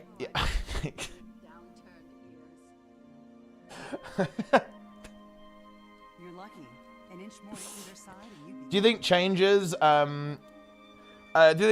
to Moa and NG toolkit pull in World of Sword are motivated by the commander comments? Absolutely, yeah. I think those changes are very specifically targeted at trying to prevent commander focus. Yeah. The one with the raid. Man, I'm just farming raids, actually. That's crazy. We love to see it. Yo! What's the most memorable memories in the guild you run? It's definitely playing World versus World. It's playing World versus World with Mystic builds, absolutely. That was fucking epic. I will never leave this guild, ever. It's never gonna happen. It is dead. Closing the chapter of our lives with the RIP to Salt forever. Aren't you worried that I could, you know, turn at any moment? Yeah. Please, don't hurt me. We fought side by side for Yep. Thanks. You're a good friend. Thank you. But if you did turn, don't worry. They retired? Yeah, they're all retired now. Everyone here is washed, man. Dude, Terry Hesticles, 5 years. This guy hasn't logged in. That's crazy. Wait, why did it only show 2 years last time? It was just scuffed as hell. Now it's showing all the 5 years gamers. 5 years, 4 years, 4 years. Tweety, dude, Tweety's gone, man. This guy's account name is Feels Bad to Be Banned. Rex, aka Radmir. Warrior Man is actually me. Funny enough, it's one of my alts. Wait, have I really not logged into that account for 4 years? I must have missed it in my alt account farm. That's weird, actually. But yeah. Twode. Easy guild, of course, yes, easy builds. Yeah, look at that. You love to see it. The Pact and the fleet are destroyed. Don't give up. We have to keep fighting. Incredible. You love to see it.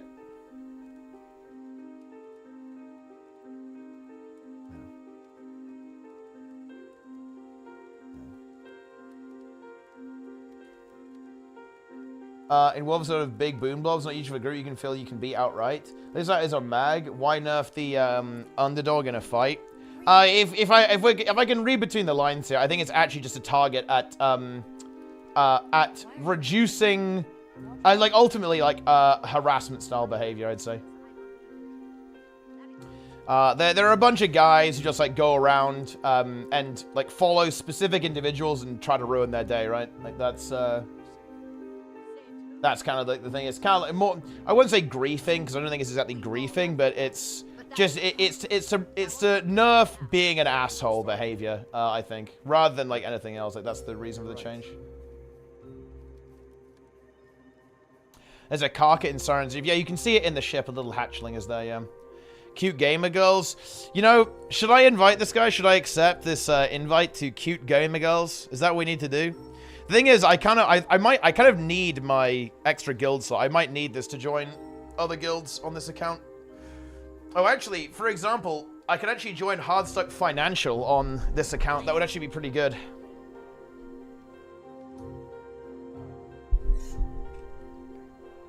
Because I have this account. I'll log into it now. I accept. Oh, yeah, it's not going to like that, is it?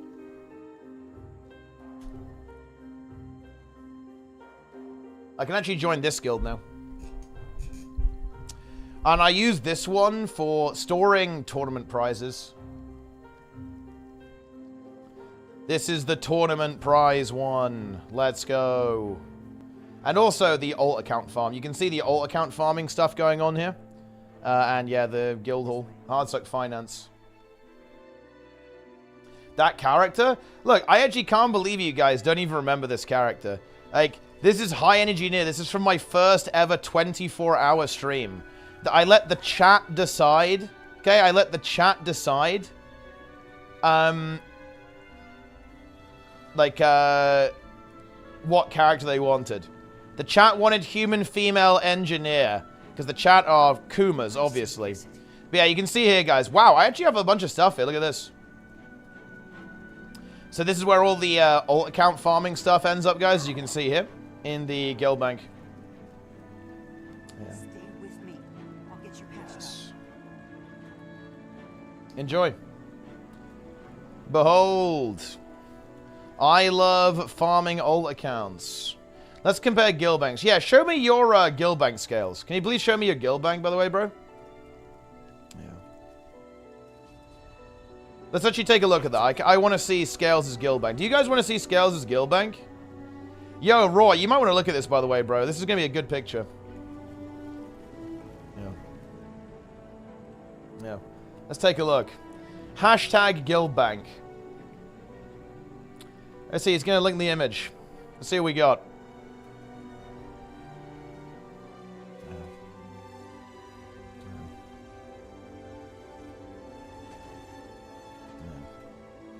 STFU pleb. Wait, do I have Soto on this guy? Wait, how do I have... Wait, why do I have Soto on this character? On this account? It's actually weird. Does this character have Ascended... I think this character actually has some Ascended gear. Yeah, Ascended Rifle. Oh, no Relic, though, obviously. Yeah, Ascended Rings as well. No Ascended Amulet. Unlucky. Okay. What is this? That's a very interesting image. A very curious image. Wait, what is this? What is this image, though? Why does this look so scuffed? This is a little bit sus. Why are the boxes not even the same size? This looks a little bit sus, Scales, to be honest. Oh, wait, no, he's taking a picture with his phone of this? Yeah, this is like a phone picture. Wait, where's the print screen, bro? Where's the goddamn print screen of this?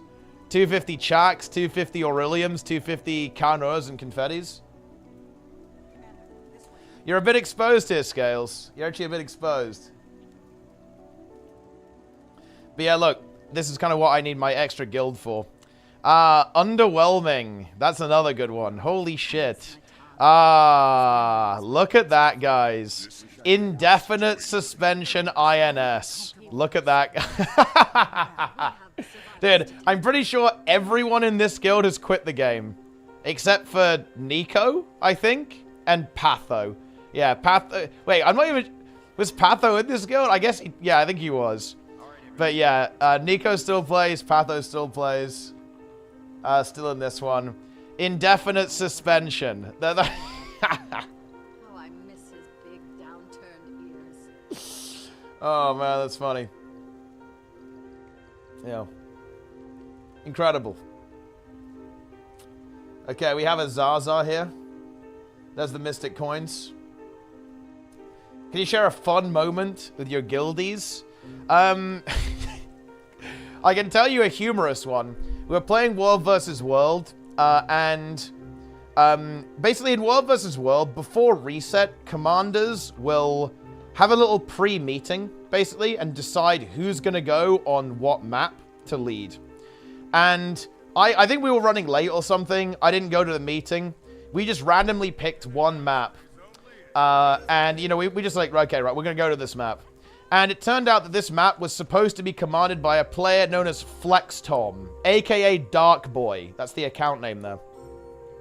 And we had so many people. We had like a full 80-man blob set up, basically. And we were just going crazy, and the guy couldn't get onto the map for like multiple hours, pretty much. Like, it was definitely a memorable and kind of amusing moment.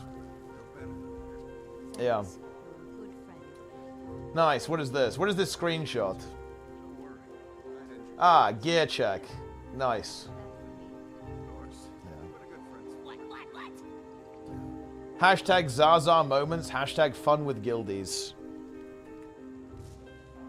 And I would also say, just as a general thing, playing the Omega World vs. World Cup, we played the most degenerate shit ever. We had, every group had a Shattered Aegis Guardian, a regular Celestial Guardian, then you also had Condi Herald, Condi Reaper, and Heal Tempest. It was the most disgusting shit ever.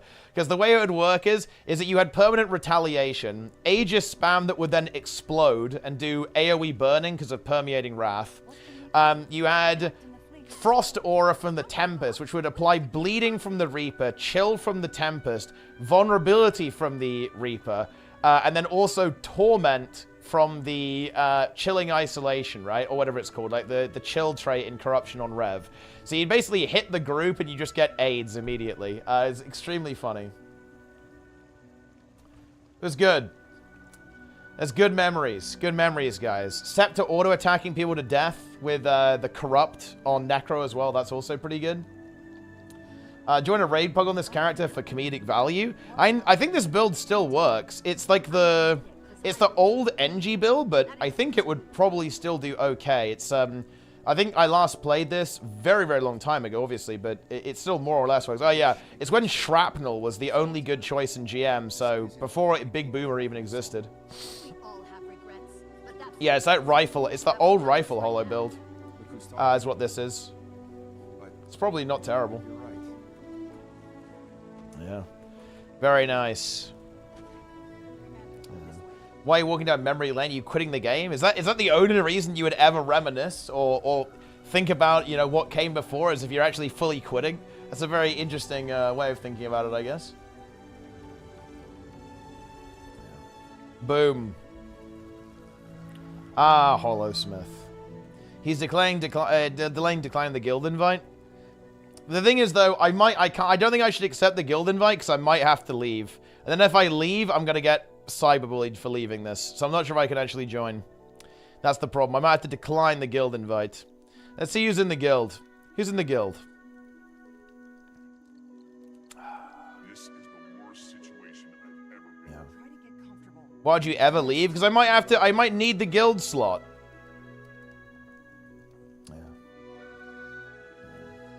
Hashtag MMORPG gamer since day one. Hashtag Zaza moment. Hashtag glory days. Indeed. Is Bok? Actually, I'm not sure about Bok, but you know who is in? Wait, actually, you know who is in Hardsuck, actually, guys?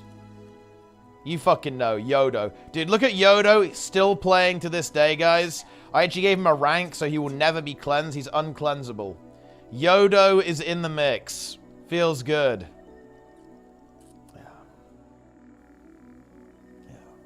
Yodo. Man. Should I tell the story of Yodo? Dude, the story of Yodo is a sad one, okay? So, Yodo joined one of my raid trainings.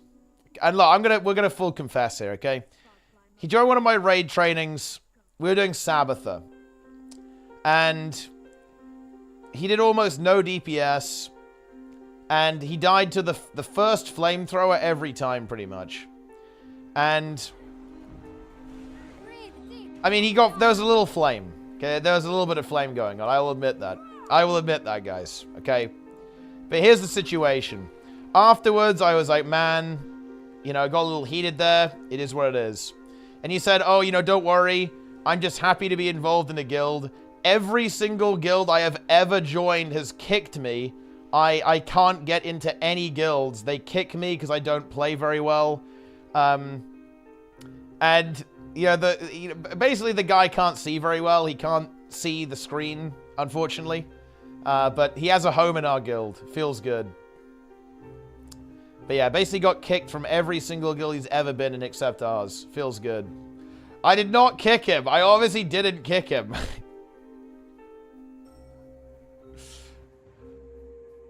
What's actually really fucked up? Okay, dude, this is the true horror, guys. Okay, so when we moved over to Hardstuck instead, when Mystic Builds died, basically, and we moved over to Hardstuck instead, he didn't notice. Okay, I don't know why, but he didn't notice the fact that we'd all moved over to a new guild. And I messaged him to try and get in contact to make sure that he was able to join the new guild. And he basically said, oh yeah, that's really interesting. Like, I thought everyone had kind of quit the game. Like, it got really quiet in here. Pretty much. But there you go. Yodo is now in the mix. And will remain there.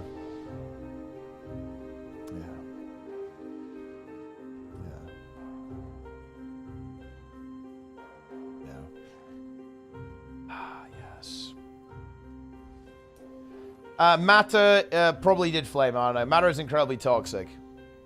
You won't be able to name a single player who's more toxic than Matter. Matter would never flame an innocent peepo. That's actually hard bullshit, and you know it. Matter enjoyed flaming the peepos. Yeah. Yeah. There you go. Necro build. There you go. Boom. That story was sad, though. And it was a little bit sad, but it was also full of joy. As, the other thing is that Yodo, he always puts stuff in the guild bank, basically. Like, even before we had, basically like a crowdfunding effort for tournaments within the guild, he would always, take a lot of the stuff he farmed and put it in the guild bank. And I assume it's because he was just grateful to be in a guild and not removed. She never played with us again after the WoW incident. And yeah, the WoW incident was pretty brutal. Let me tell you guys the WoW incident, guys. Okay, Matter, healing priest. Priest, healer. And we get to Molten Core. And the guild did say, to be fair, that she could have the first Eye of Divinity, which is basically a very powerful item for heal priest. It allows you to get a special weapon. All this kind of stuff. The item drops. Okay. Matter doesn't get it. They do not give it to Matter. Because they give it to some other random priest who dispelled a lot, but actually never raided again after that raid. I shit you not. He got this item and then never came back. That's not really relevant to the story, but it's a detail that's worth noting. And then we get to the end boss, and tier set drops for priest. Again, they feed it to the same priest, I believe. So basically, we spent an entire week feeding a priest who never raided ever again. Matter uninstalled on the spot. She sent me all of her gold and uninstalled it instantly. Yeah, unfortunate. I believe a big part of it was because she did not dispel at all. There's a boss called Baron Geddon where you have to do a magic dispel as the healers. And Matter did not have mouse over macros set up at all for healing and dispelling. So she was unable to get even a single dispel.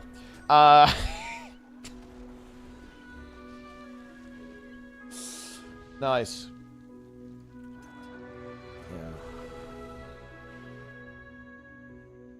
This one actually is pretty funny. Yeah. Take a look at this. Yeah. Well, to be fair, all the other priests, they were like hard spamming. This one is pretty high tier, guys. Head Gatekeeper Sneb.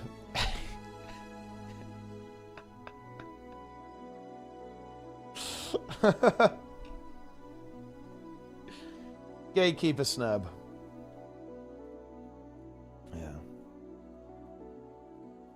Look at that. The devs are a bit sneaky about this feature in the last update. Is that real? Of course it's not real. Yeah. Look at that. WoW needs so much extra to play the game properly, or so it feels. Well, I mean, to be fair, a mouse over macro is not exactly fucking rocket science. And that's just supported natively by the game. to be immortalized somehow in a video game. Yeah, you know, it's interesting actually. I feel like they tend to avoid doing that because they don't want to show favoritism. Because look, let me put it like this, guys. I am in the... There's a few people who are in the game, like Dolphy is in the game. Wooden Potatoes is in the game. He's a Maguma Burl as well. Rook is in the game as well, actually. In Arborstone, actually. But the only reason I'm in... Yeah, Dororo is in the game, too. The only reason I'm in the game is because Ben P did it himself, actually. It was like... yeah, like, that was not supposed to happen, actually. Like, Ben put me and Angels in the game, but just because he wanted to, pretty much. Yeah. I actually think it didn't go down super well, but it worked out in the end. Incredible.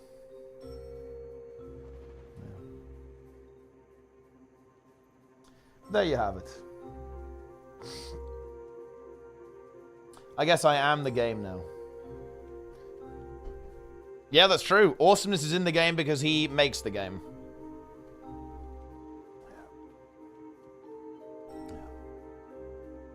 Yes. What is Angels is referenced in the game? There is a desk in the PvP VIP area. And you can kill the desk, but it just immediately recovers. It immediately heals. Heals again. Because he likes to smash his desk. And then this one is... this is my one as well. This one's really sweet, actually. I like this one a lot. So there is a teapot in Champion's Rest. It's actually right next to the desk.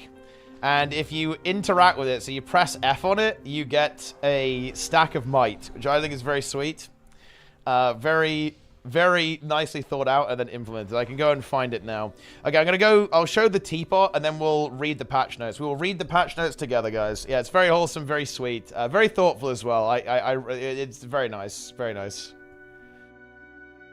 Where's my PvP pass thing? I don't know what character it's on. Might be on... my main character. Yeah, dude. Look, people have no idea how much of a hard carry Ben P was. Ben P was actually carrying large parts of the game. Yeah. Where's the thing? I actually have no idea where my PvP pass is. On what character. Maybe it's on this character.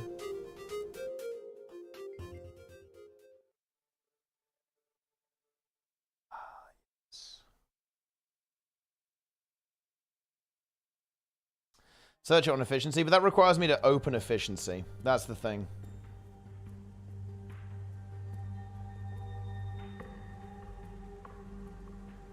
I have a permanent one as well. You actually can break in with the expired one, but I have a permanent one as well. Where? Okay, I'm opening efficiency.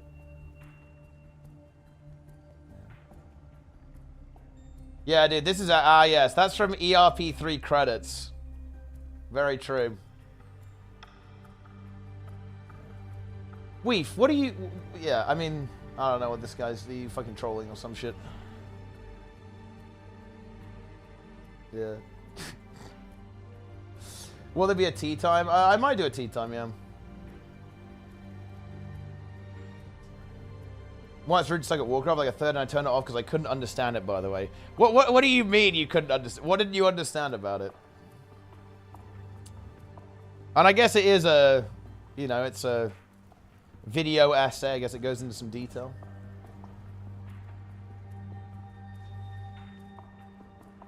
It's fairly verbose, I guess.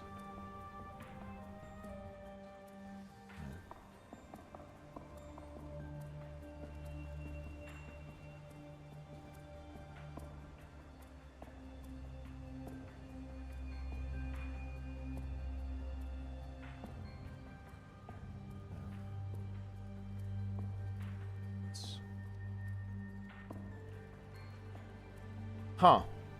It's on this guy. Yeah, Ruby is the community manager for Guild Wars 2.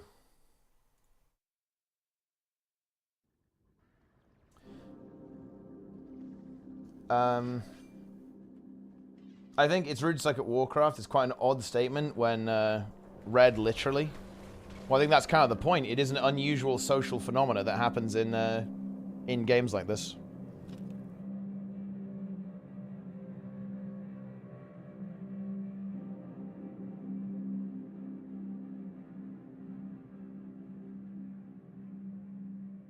Yes. All right, here we go. Where's the teapot? It's over here, I think.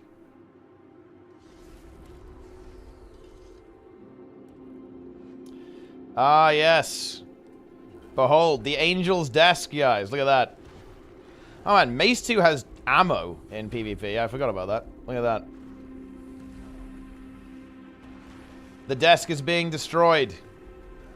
Look at that.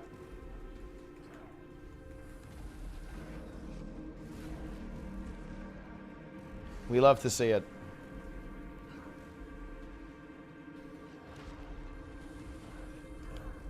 Big DPS.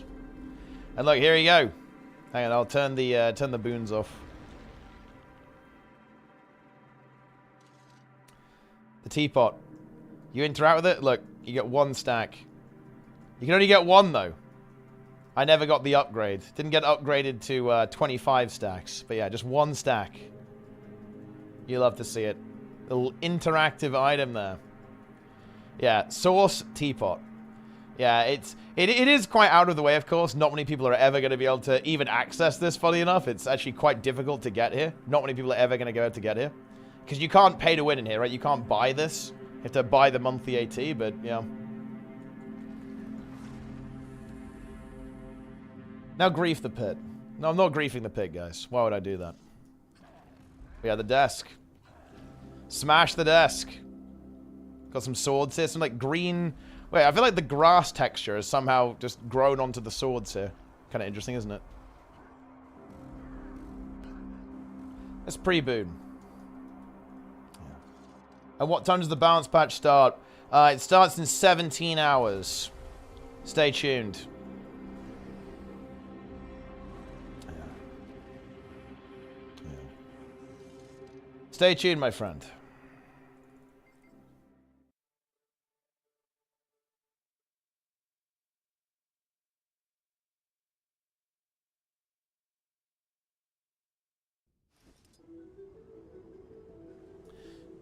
Into PvP tournaments. I would play, maybe one day I'll get a team and we'll go win the monthly. But it's a lot of effort to do that. And I'm not sure if it's worth the payoff. Fungo. Ah, yes. Are you excited for Project Fungo, Luarin? I did leak the Fungo server. I'll leak it again now. There's only 1 member currently. Jester. I added Jester just because I wanted to fucking troll him pretty much. And also, I didn't want to add the rest of you because I am... No, here's the thing. I'm not adding you, Luarin. I'll tell you why. Let me explain why I didn't add any of you. I didn't add any of you guys because I don't want to add you until I actually have a time where I want to actually talk to you all. And I don't right now. And I don't want you all to start fucking zooming and be like zoom, zoom, zoom, zoom, zoom, zoom, zoom, zoom, zoom, right? And lose interest in Project Fungo. So you're not getting into the Fungo server. Okay? Like, none of you are being invited to Fungo server yet.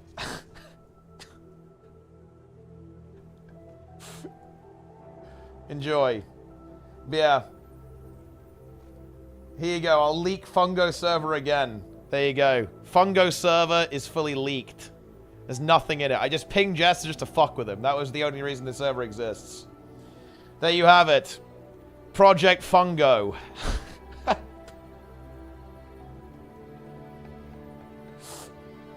Enjoy.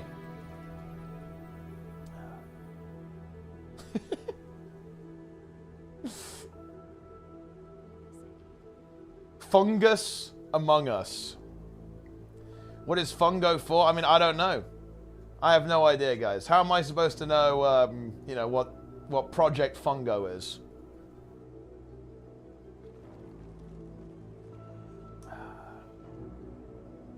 Okay, here's the deal. I'll add you to Project... Okay, this is only a deal for Luaran, actually, because I know other people can do this. I know people can also do, like, exploit strat fungus. That's not allowed. If you can do 56-second legitimate Fungus Among Us, I'll add you to Fungo server early. Okay? Yeah, no, I had to preface that by saying it's only for Luaran, because Grim knows, like, some insane tech. He can do, like, you know, sub 10-second fungus, right? Like, that's illegal. Yeah. Project Fungo, you can get in with 56. You will be added early if you can do 56-second Fungus Among Us. Yeah. So if you want in, you better start grinding Fungus Among Us. Enjoy. Yeah.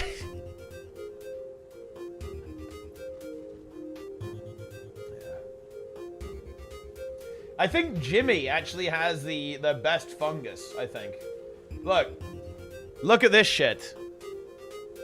Take a look at this. Look at this. Here we go. Take a look at this run. We go for an immediate cap hop.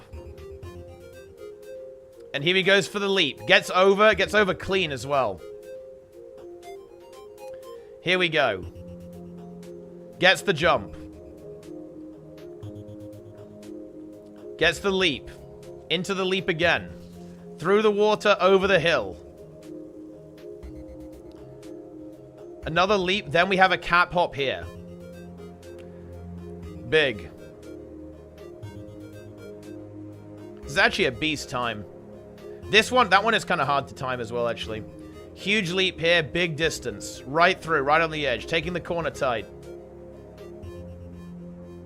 Look at this fungus. There's the leap. Yeah, it's clean. This is very clean. That cap up is AIDS to do right as well, actually. Boom. 55.84. Insane fungus. 55.840. Yeah. Yeah. Listen, if you don't think you can handle it, then maybe you're not cut out for Project Fungo, Luaran. That's not my problem. If you can't handle that, then you can't handle that. Simple as that. Yeah.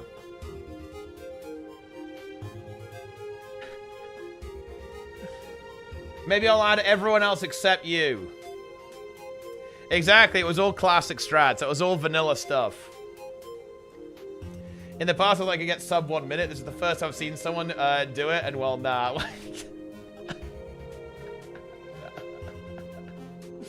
Yeah, but I guess so. It's big stuff. Yeah, just copy the video. Just copy the video, bro. Like, what's the big deal? I don't get it. What's the problem?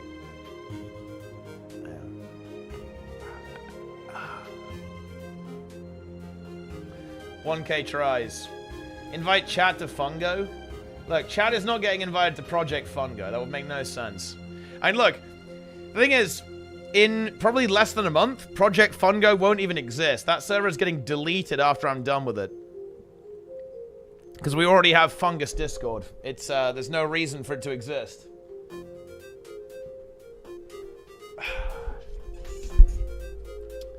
Very good. Yeah.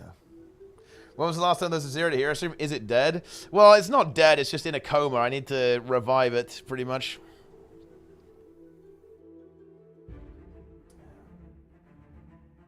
Fungo. Here we are with the Octovine. The Covenant Discord serves zero purpose. Wait, actually, am I still in Covenant Discord? I am, actually. Oh, wait. Wait, so you guys were actually trying to do... Wait, you guys were trying to do Operation Cone for the Bleb Boings? Yeah. Oh, I miss his big downturned ears. They actually failed, though. You guys completely failed. That's crazy. Yeah. Operation Cone.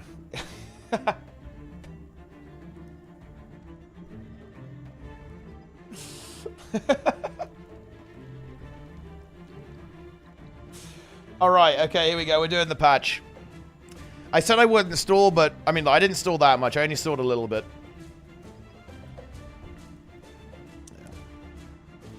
All right, I'm gonna be right back. I'm gonna hydrate, and we're gonna juice up. Actually, wait, can I ecto gamble more? I think I did. Did I do all of my ecto gambles for the day? I think I did. I can't ecto gamble anymore. It's fucking over. Hashtag patch, hashtag keys. It's probably not going to be keys tomorrow, but we are going to be doing keys. Not keys today, but there will be keys tomorrow, I think, for sure. Explain this, please. What do we got? Wait, what the hell is this, actually? Wait, did Nike actually say this? Ugh. That is a little bit weird, to be honest. I mean, perhaps Nike is actually the exposed one here. Is this legitimate? Hmm.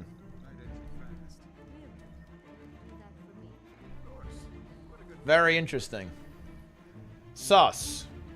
I can leave. Yeah, you know what? Maybe I can leave that. I guess I can just leave that on the screen. I want that to show up on the Twitch thumbnail, right? When you're like browsing through the streams.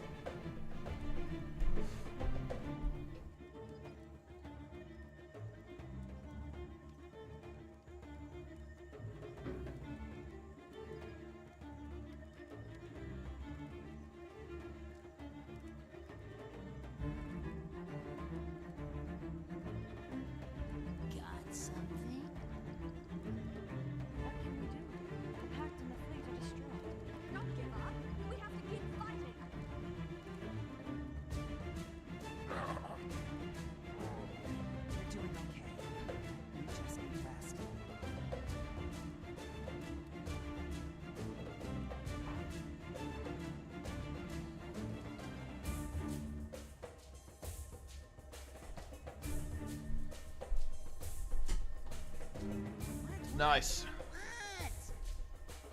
Love the Zaza moment, hashtag the throwback moment, hashtag glory days. Dude, seriously, once we're done with the drops, I'm getting a podcast set up with Revelation. I'm just going to commit to this now, guys. We are doing hashtag Mr. Trending, hashtag Mr. Revelation podcast. We're gonna make that happen.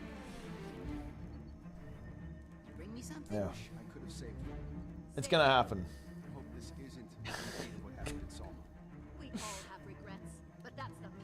Enjoy. Look who's talking. But yeah. What the fuck? How important is map tick rate? What? Yeah.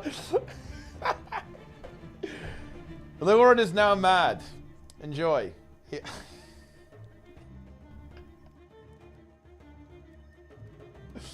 That's just another adjective we can use for Luaran. We can add that one right next to quirky.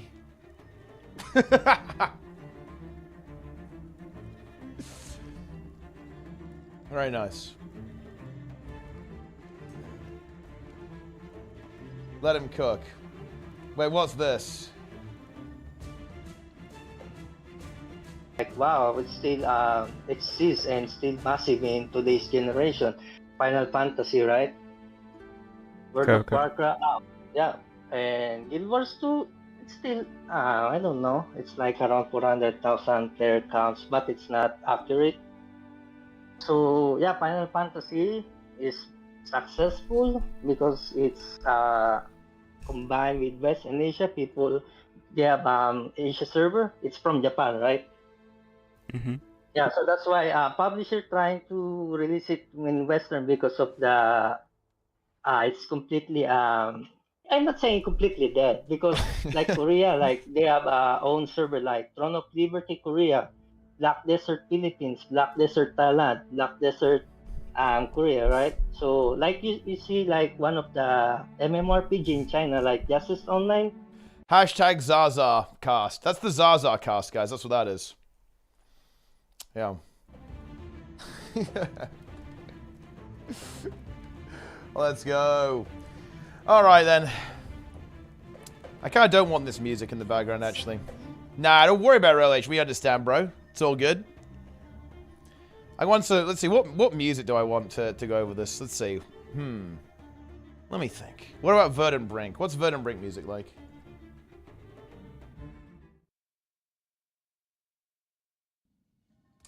Serif's music? You think what?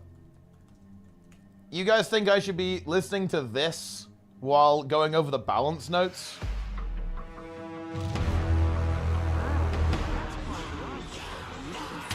The Verdambrink Frog? Okay, we can do the Verdambrink Frog.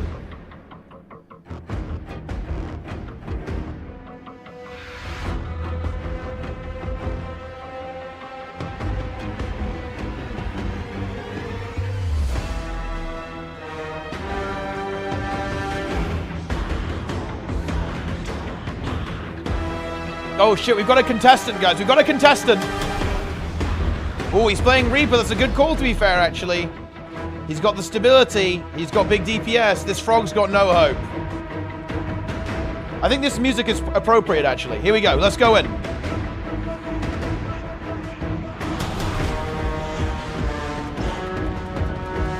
Oh, the frog misses the stun. Misses the stun. Shroud is fully back. Here comes the CC. It lands. I'm liking this. I'm liking the DPS out there from the Reaper. Green circus. Oh, he takes a big hit. Has to cancel the heal skill. Takes a very big hit. Oh, gets the Gormandize off, though. Misses the well. Lands the second well. Oh, doesn't... Oh, of course it's a fucking Dragon Hunter who doesn't respect the 1v1. Of course. Oh, yeah. Oh, my God.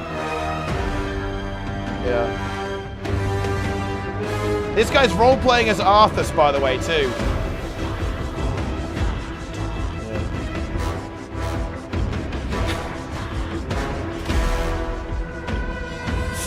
Yeah. Didn't respect it.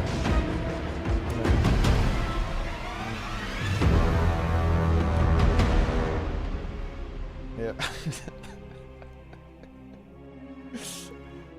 DH every time. Incredible. Switch that. I have no idea. It looks a little bit like Arthas to me, but I don't know what that is. It could be that. Who knows?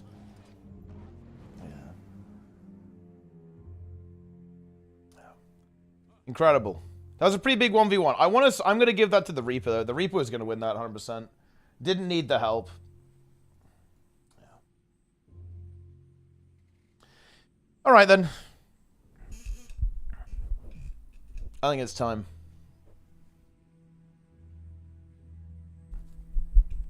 DMs, yeah, I'm on it.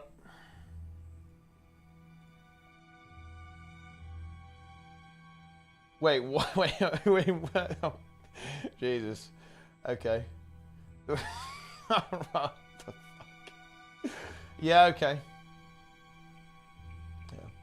Reap would have lost? I mean, he was in... How does he lose? Explain to me how he loses that 1v1, Nike. Like, he was basically on, what, 60% HP and in full Shroud. The frog was on 10% health. There's actually no way. Absolutely no shot that, there's no way he dies to the frog in that situation, I think. Yeah. He eats the next auto attack chains. I mean, I guess if the frog landed the stun, if it got the stun in, maybe we could see a kill, on the frog. Potentially. Yeah. All right, then.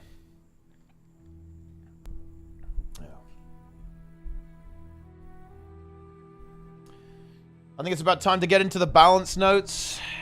Say hello to YouTube, because we're about to go through the preview for the June 25th balance update. Got quite a lot to get through here today. Slightly smaller patch, I think. Like maybe there's some preparation for the next expansion. That's where I think a lot of the skills team is kind of working right now. So a couple of numbers tweak-oriented changes. A lot of focus on improving defensive utilities in PvE, and definitely more PvE-oriented patch, I want to say. A couple of tweaks here and there, actually, especially towards commander focus and world versus as well, which kind of a little fun thing to kind of slip in here as well. some new amulets in PvP as well. But yeah, mostly a PvE-oriented patch, kind of looking at tuning up some builds and making sure that engineers are always using grenades. I'm sure there's lots of very excited players about that who are just going to love to see it. So without any further ado, let's get into it. Of course, there was a balanced stream that came along with this, and if you'd like to kind of have a look at some of the insights of like why these changes were made and kind of the thought process, I highly recommend watching. It's always incredibly entertaining. It was quite tragically without CMC this time, but Roy and Trig, as usual, did a phenomenal job. Very entertaining. I'd highly recommend taking a look at it. It will be linked in the video description. But anyway, let's get down to business here. So, first of all, we're actually getting some new amulets in PvP, and this is kind of a pretty big change, actually, in my opinion, because it's been usually removing amulets from PvP has been the modus operandi. Like, some problematic amulets have been systematically removed over the years in Guild Wars 2 PvP. This is going to be the first time in a very long time that we're actually adding new ones. It's going to be the Heretic Amulet, which is power, precision, ferocity, and healing power, and the Tyrant Amulet, which is going to be power, condition damage, precision, and toughness. And, of course, we'll have to really get in there and play around with some of these and see how these kind of work out. And you can see that the first one is going to be maybe kind of a support build with a bit more damage attached to it. I'm kind of thinking Spellbreaker potentially because, of course, Warrior already has heavy armor, good defenses with full counter, and, of course, just has the high vitality as well. So the Avatar Amulet Vitality might not be potentially as relevant on this build. Could see some play there. Although, again, is the damage going to outweigh just being a little bit tankier? It's kind of hard to say. I think this is going to need some testing. Tyrant Amulet, I think, is a little bit more complex. I think there aren't that many builds that can kind of get away with, one, being a hybrid, which is already relatively uncommon. A lot of the time, you kind of go for one damage type more than the other, and two, not having a defensive stat attached to it as well. I think there have been some occasions where, I mean, I think Mesmer would be the build that could maybe go for a little bit hybrid. It can definitely get value out of power and condition damage, but I think it's a little bit tricky to find a place for this one in particular, because again, like, when Mesmer has kind of really leaned into its hybridness, it's been stuff like Wizard Amulet and Carrion Amulet, and then having some baked-in precision from traits to make the power on Carrion Amulet really pop off, like when you get a big Mind Rack combo and so on. I don't know, maybe I'm missing something here, but I mean, we'll certainly see. Overall, though, I could definitely speak to talking about, like, do I like this? Absolutely, yeah. I think that most builds right now kind of run the same amulets, and I think that's not really desirable for PvP. There's a lot of Avatar, a lot of Berserker amulets going around the place, right? Like, a lot of Carrion Amulet being used. There isn't a super high amount of variety in terms of, like, what you might go for in terms of builds. And obviously, that can be a little bit limiting to build variety and so on. They have to be a little bit careful with adding stuff, and you'll notice these are fairly aggressive stat types. That's not a surprise whatsoever. The problematic types have typically been ones that kind of enable bunkers and enable that kind of really, really tanky playstyle, stuff like Knight Amulet, for example, or the other one. What was the other one called? I can't, I've erased it from my mind, but there was also a pretty tanky amulet, a 4-stat amulet that also got removed as well. So overall, I think pretty interesting stuff. And some new runes too, Rune of the Ogre and Rune of Tormenting. Which, of course, is going to be kind of a power damage-oriented rune. And then you have the Torment-oriented rune as well, with some Torment duration there as well. And that, you know, that's... Rune of Tormenting is kind of something that you might think Mesmer maybe here as well, like Torment duration, like with big Torment bursts. Of course, you have Main the Disillusionment with Axe as well on Mirage, for example. Could potentially see some play there as well. In that regard, so we'll have to see how those ones play out. But in general, I think this is good. I think adding runes and relics is actually a pretty good way to balance the game, by the way. Like, I think skills are important to balance, but also adding stat types and runes and relics are also a great way to influence the balance of the game, but perhaps more subtle ways rather than having to rework or change skills. And a couple of little general tweaks here as well. Taunt. Increase the defiance damage per second from 75 to 100. This is just a change in PvE to basically make Taunt better for CC, and I think this is actually aimed at Firebrand. More on that later when we get there, in particular to help just in general to be a bit more CC for Guardian, and I guess also, on Rev too, if you're running Jalis for the Taunt ability there. So slight buffs across the board. Nothing major though, nothing significant. And then Frost Aura.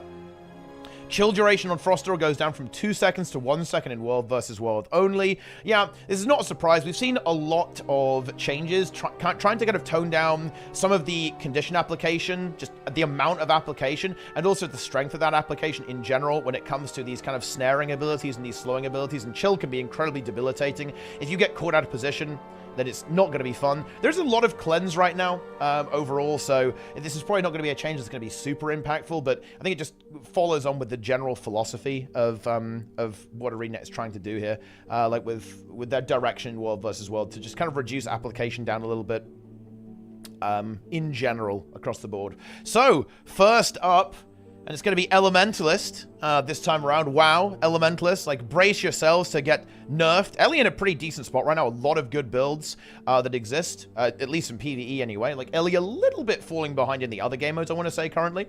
But let's see if anything is going to go up, you know, if that's going to get buffed. You know, are we going to see the return of some of these builds? I don't know. Let's find out right now. So let's have a look at what's going on here.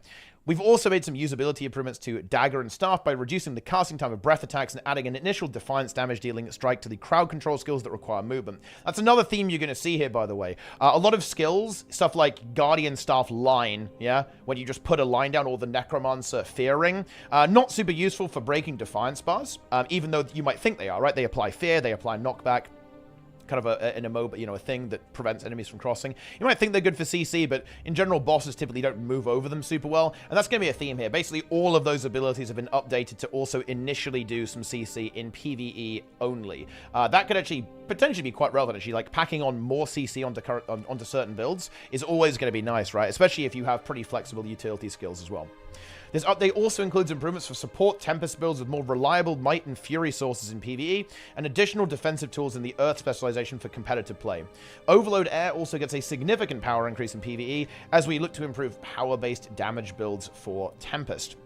So across the board, Scepter damage is going up in PvE in terms of the power coefficient. I think it's definitely one of the weapons that has kind of fallen behind a little bit. Scepter used to be very good on Condi builds, but again, like when Soto came out, a lot of weapons kind of got replaced by the elite spec weapons, sword, and now of course eventually pistol as well, an incredibly powerful weapon, especially for condition damage builds, that has left stuff like Scepter a little bit aimless here, and they're just trying to kind of improve that, make the damage output less bad, and this is a bit of a running theme here, and I think this is why this balance patch might feel a little bit weird, maybe not quite as exciting as other patches. A lot of these changes, they're not necessarily going to revolutionize the meta. A lot of these changes, in my mind, are aimed at making weaker choices less bad. And this is something that ArenaNet do want to do. They want to make it so, oh, you know, whatever weapon you pick, it kind of works out okay. And I definitely get that. I think it would be nice to see more aggressive changes sometimes to shake things up. But again, I think we're in a slightly weird spot, pre-expansion spot, to be honest, where I think a lot of the skills development is going into the combat update for the next expansion. So I think that's kind of why this is a slightly smaller patch. But yeah, numbers up across the board on Scepter for this. Just going to be a little bit nicer. There is actually a decent core build on Ellie, right? Like, core Condi Ellie with Scepter is actually pretty good. To be honest, so there you go. A little bit more damage on that. It's only power damage, but, you know, as opposed to Condi, but it is what it is.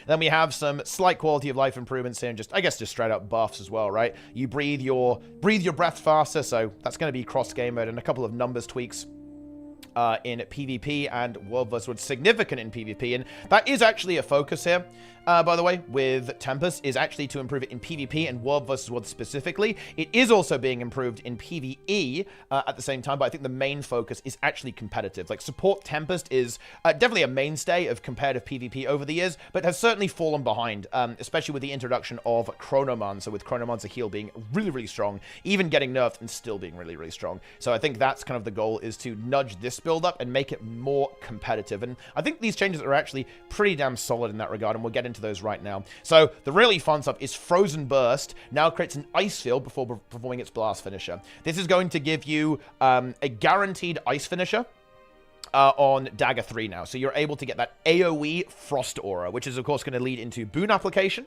if you're traded into that, and of course just the damage reduction effect as well. 10% damage reduction, and of course inflicting chill on your enemies when they strike you. Really cool, actually. I think this is going to be a really fun skill to use. When I'm playing Tempest as a healer, I really like being able to apply AoE auras, right?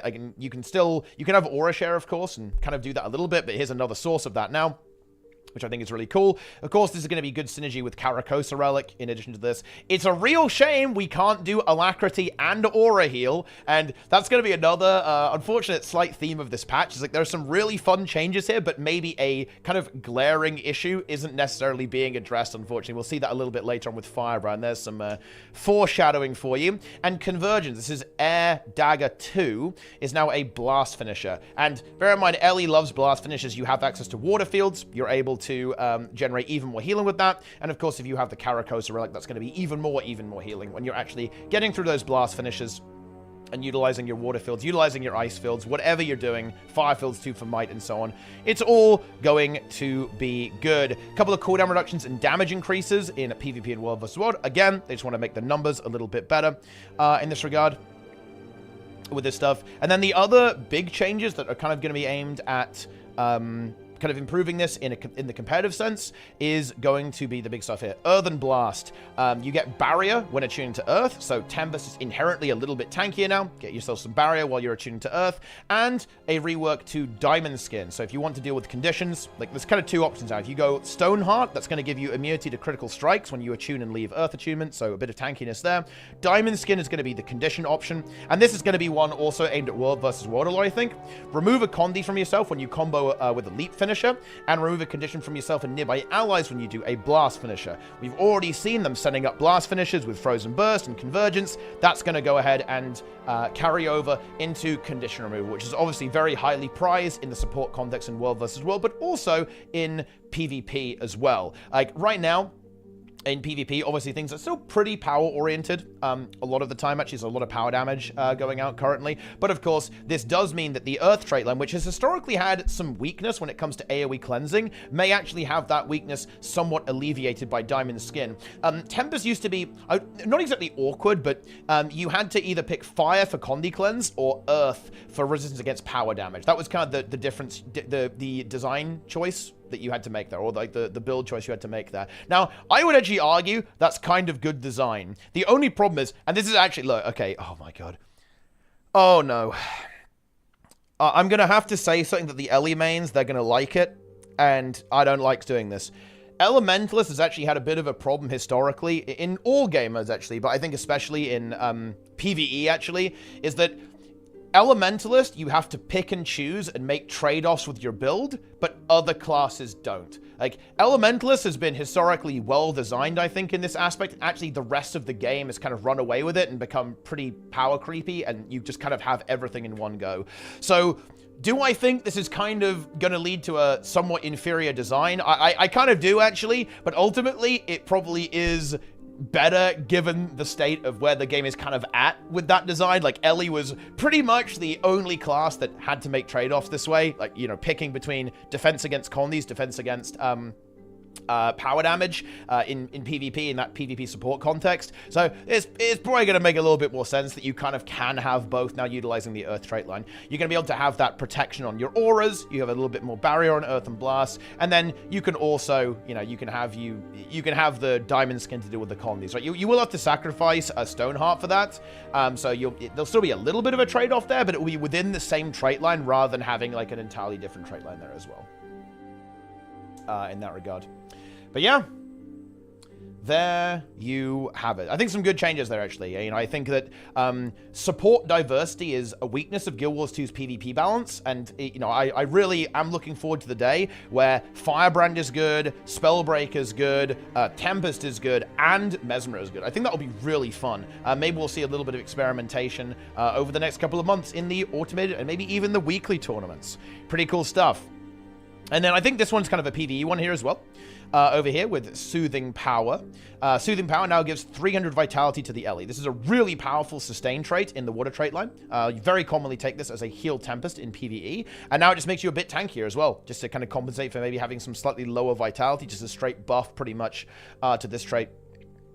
Soothing Ice. Now, whenever you use your heal skill, you get Frost Aura. This is just a complete passive proc when you got crit. So this is just going to be way better, feel way better to use, I think. And also just give you a little bit of tankiness, actually. Because again, you use your heal skill, you get that damage reduction. That's going to be a good time to potentially get that damage reduction when you're using your heal. Maybe you're in a big team fight, sustaining everyone. Or maybe you're healing up after taking a lot of damage. And then you can chill your enemies and also get some damage reduction. So I think this trait is just vastly superior now in terms of its design. It does actually have a bit of competition with stop, drop, and roll, which when you dodge roll, you remove burning and chill. So, there's going to be some picking and choosing there, but I think definitely a solid option. And a much better designed option there as well. Flow like water. This is, they're just making this trait better. I'm not sure if you're going to be taking this on a lot of builds, because it's kind of like a DPS trait. But in the water trait line, which, there are a couple of builds that would be kind of bruisery oriented, almost kind of like the old Water Weaver, which, I shudder to think about that maybe you'd want something like this for a bit more damage, but I'm not sure if you would really take this right now on any of the current builds that exist with this stuff as well. And then going on to the actual Tempest trait line, basically the core here is trying to give Tempest Fury access without having to commit to the Air trait line. So Overload Air gives AoE Fury now to allies. Heatsink gives you Fury before you share it out. Feel the Burn now gives Fury to allies in PvE only and more might. Gathered Focus is more concentration, no matter what, regardless of how much HP you have, which is just, it's going to be better, basically. And Hardy Conduit, now you give AoE protection to allies when you overload as well. So, just better baseline boon access. This gives you a lot more flexibility with weapon choices, by the way. I think Staff Ellies in particular are really going to like this, because now you're able to have better Might application and Fury application without Warhorn. I think you were very reliant on Warhorn for boon application a lot of the time on Tempest as a healer, and of course you then have that awkwardness with the Fury as well. Kind of annoying to get Fury. Wasn't a huge deal because there's a lot of other sources of Fury, like your other support can give it over, but this is really nice to be able to actually have. It's really nice to actually have both of this at the same time. So now you can do both. You can have Staff, you can have Warhorn. There's a whole bunch of ways you can kind of apply the core boons to all the stuff. So I think this is kind of nice for PvE. Gives you a bit more weapon flexibility and just allows you to have that Fury access. Again, I don't want to say here, and also, yeah, Hardy Conduit AoE Prot is really nice in PvP too, of course. And of course, the Gathered Focus, like higher boon duration. Like this stuff is like super nice for PvP too. For giving your allies just, again, a little bit more extra protection, better protection uptime there as well. So pretty good if you ask me. Yeah, like the elephant in the room here is I think Healed Tempest in PvE still has some pretty fundamental design issues that it's struggling with. It has pretty bad boon application. Its overloads are low radius with their boons, which is kind of awkward, especially when you have stuff like Herald with 600 radius. Having an overload with 240 radius doesn't feel super good, especially because you have to do a 4-second channel, 2 seconds with quickness, right? But you have to do a long channel to actually cast that ability. And then, of course, you can't take the Aura Heal and Alacrity trait, which would make all this Blast Finish stuff super exciting. You can get your Frost Aura and then AoE heal everyone and AoE boon everyone. All that stuff will be super exciting. But again, it's just missing a couple of kind of key components, in my opinion, to make that build really exciting. The changes are going to be really cool in PvP and World Verse as well, but the PvE stuff, in my opinion, still needs a couple more refinements in order to kind of make that happen. And yeah, there's a couple of other changes that I kind of glossed over a little bit in terms of some of these cooldown reductions, because they are kind of generic changes. Their goal with these is to, if you're in open world, a really good thing you can do is to take your full DPS build, basically, and slap a stun break on it. And they're trying to make doing that feel better, which I think is actually great. I think it's really good that a player is going to feel clever and rewarded for going, oh, I'm going to take a defensive skill instead of going full damage. And historically, that can feel pretty bad because a lot of the cooldowns are really long. Like the defensive utilities haven't been power crept nearly as hard as the offensive utilities and offensive stuff in the game. So this is a general point that we'll be seeing we're going to be seeing this popping up across the board. Elsewhere in other classes too. Basically every profession, in fact, is having changes like this. I think this is actually pretty cool. I like this. That now you might go, oh, I'm going to take one of these defensive skills and it's going to really help me survive and, in my adventuring out in the world. Is it going to affect instance content that much, or like that type of metagame, like group content? Honestly, not really. These changes are kind of not super relevant, but they're kind of bringing these skills up to a more acceptable power level, which I think is a solid goal to overall have in that regard. So yeah, pretty good. In my opinion. And yeah, the alacrity is 360, but the boons on the overloads is 240 a lot of the time. Yeah, the alacrity is 360, but it's still scuffed. And yeah, as we saw here, like static field and unsteady ground, now you get instant CC when you drop these on an enemy. So staff getting significant CC improvements. And similar cooldown reductions here with Armor of Earth. I think this one in particular is actually pretty cool. Like Armor of Earth with a 25-second cooldown, actually pretty strong, nifty utility skill in my opinion for just to have on your bar as a stun break and like high stability and some barrier application there in the open world there as well. Same with Arcane Shield, honestly. This one's also pretty good. Pretty good, I would say. I think. So yeah, I would say nothing to, you know, good news, Elementalists. You dodged the nerf hammer this time around, actually. I guess except for poor old Earth and Synergy, okay? Because now you do no damage on this ability in World vs. World and PvP. You know, this one feels... It almost feels a little bit brutal, to be honest, because, you know, this is an ability that you see pop up on Fresh Air Weaver. Is Fresh Air Weaver a particularly good build? Honestly, not really. You know, it's something that you can play in Ranked, for sure. But, you know, it's definitely not something you're going to see in, like, in the monthly AT finals, I think. It's kind of a build that only true enthusiasts like to play in that regard. But anyway, that's it for Ellie. Enjoy. Let's move on to Engineer. Here we go. Alchemy gets a significant upgrade with the reintroduction of Elixir condition removal on the Minor Grandmaster trait. This won't affect other allies as it did in its previous iteration, but it will give engineers some much-needed defense against conditions through Elixir skill triggers on the other minor traits and any other elixirs they bring. Much needed. Man, dude, this is after they juiced up the tools trait line with like with a bunch of Comedy Cleanse as well. We've also added a more reliable source of Fury, replacing the rarely used, utilized emergency elixir trait to give damage-focused builds more consistent pressure. On the PvE side of things, we've adjusted damage numbers on Grenade Kit, Toolkit, and some of the Holosmith's Exceed skills to bring them more in line with each other. Elixir X also gets a fun addition. Lich is being added to the pool of transformations while on land. We wanted to make the skill a more reliable offensive threat, and felt that adding another offensive focused transformation was more interesting direction than simply adjusting the individual chances of Rampage and Tornado. So, well, we'll get to that when we get to that. But anyway, let's get down to business here with this one. So, a couple of utility skill adjustments. Well, actually, let's go do the grenade stuff first. Let's get in here. So, right, here's the deal. Launch Wall, Laserdisc, Particle Accelerator, Blade Burst, nerfed. The damage bonus is going from 50% to 35% in PvE. And grenades, Freeze Grenade and Poison Grenade. Damage coefficients going up to 0.75, and the cooldown on Poison Grenade is equalized. You're basically, instead of having kind of this cycle where you do one with Poison Grenade, one with Freeze Grenade, you're going to basically do them both at the same time every time. So it kind of slightly alters the rotation a little bit, basically equalizes the cooldown there. And you get significantly more damage. Bear in mind, you get 3 grenades, so you get triple that power coefficient. So it's a significant buff here. And their goal here is to basically put some power back into Grenade Kit, because it doesn't trigger the Relic of Fireworks that was kind of intended. So, you know, they wanted to put some power back into the grenades and take it away from Holosmith. So Scrapper, happy days. We're just getting a flat buff over in Scrapper land. Enjoy that. Holo, it basically says about the same in terms of the actual overall damage here, by the way. It's just that, you know, they just want you to use grenades. I don't know. That's... I'm not sure how I really feel about that, to be honest. I'm not sure if I even have an opinion. You know, it's the devs want you to use grenades on your DPS Holosmith. I think some people are gonna like that. Personally, I kind of like it. I like Grenade Kit, so I don't mind it. But I also know that a lot of people hate kits with a fiery passion, I guess.